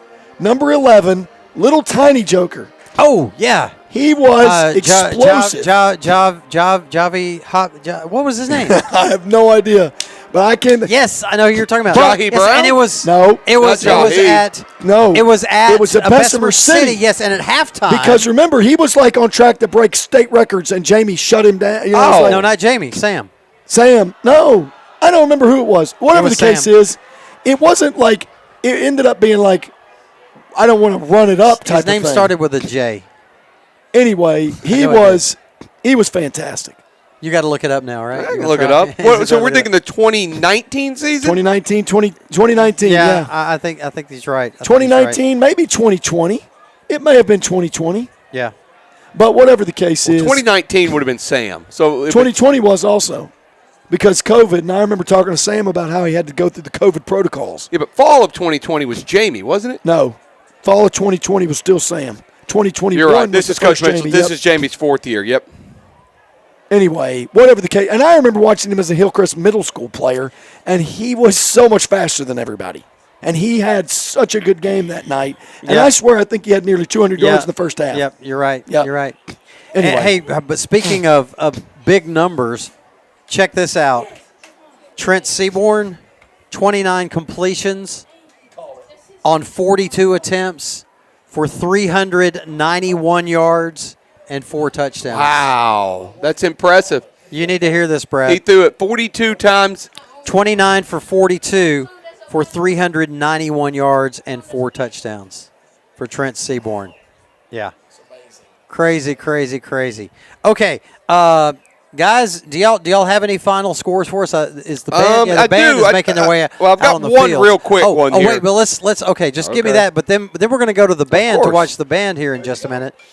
But before we do that, we need to name our players of the game. I think it's pretty obvious who our offensive player of the game is going to be. Caden Smith. Caden Smith. Yes, Caden golly, Smith. I was thinking Bryson. Defensive player of the game, I nominate Javarsky Lanier. We called his name. I think time Javarsky and had a time great game. and time again. I'll go with Javarsky Lanier. Okay. And I'd like to nominate Javarsky Lanier. I wasn't listening. I'm kidding. Okay, and what about is he hooking it back up? Is he getting it back up? Special teams is going to be a tough one. Golly. Look, honestly, I will say we're pretty tough on Hudson. Mm-hmm. I mean, it's a tough thing. You can't really help it. I mean, you're the kicker. You either make it or you don't. You know what I mean? What do you say? Were there any special teams plays made? I can't think of any special teams plays. I mean, and I'm saying. So they have an ironic name tonight. Okay, but think about this. In defense of Hudson, how many games has he had where he's kicked one out of bounds? He's kind of beating himself up. Coach Mitchell is, going over hey, you got to keep it in bounds. And tonight, no missed kicks. Kicked the ball off well. Didn't kick it out of bounds. I mean, obviously, it's almost like a battle of who messed up the least. Right. But at the same time, that's kind of what special teams is. Yeah. And so I'd like to nominate and second Hudson Hall. You've got my vote. I think Hudson Hall, and honestly, Hudson's deserving of it almost as a season-long one. But also, like we were saying, not a ton of options on special teams this evening. But he's also a senior. Right. And I'd love for him to get his due diligence because I also remember his freshman year, they went and found that joker. I'm talking about he was a soccer kid. Right. And Coach Mitchell and Greg Guy went into school looking for kids. Hey, we got to find a kicker. And he was a freshman, and we had kids who kicked, but you needed one for the future. Right. And they pulled him out of oblivion.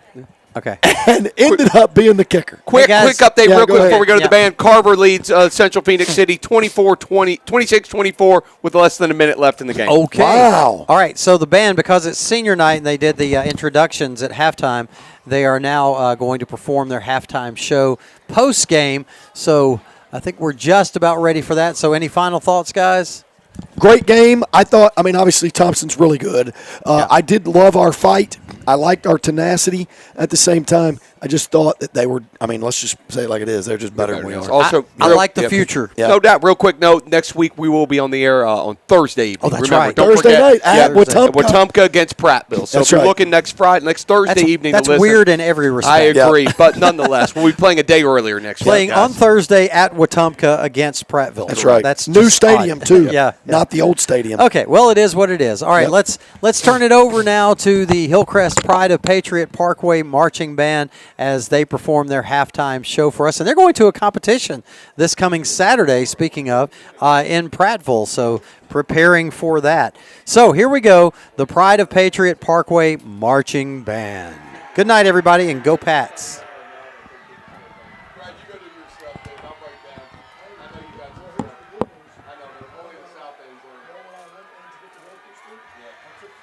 Ladies and gentlemen, please welcome to the field the Hillcrest High School Pride of Patriot Parkway Marching Band. Join us on a journey through our emotions as we explore our innermost feelings in our show titled Emotional Odyssey. Tonight's performance features music from Beethoven as drum majors Elliot Brown and Emerson Gore and the Hillcrest High School Marching Band take the field.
Thompson High School's marching band for staying to watch our halftime show.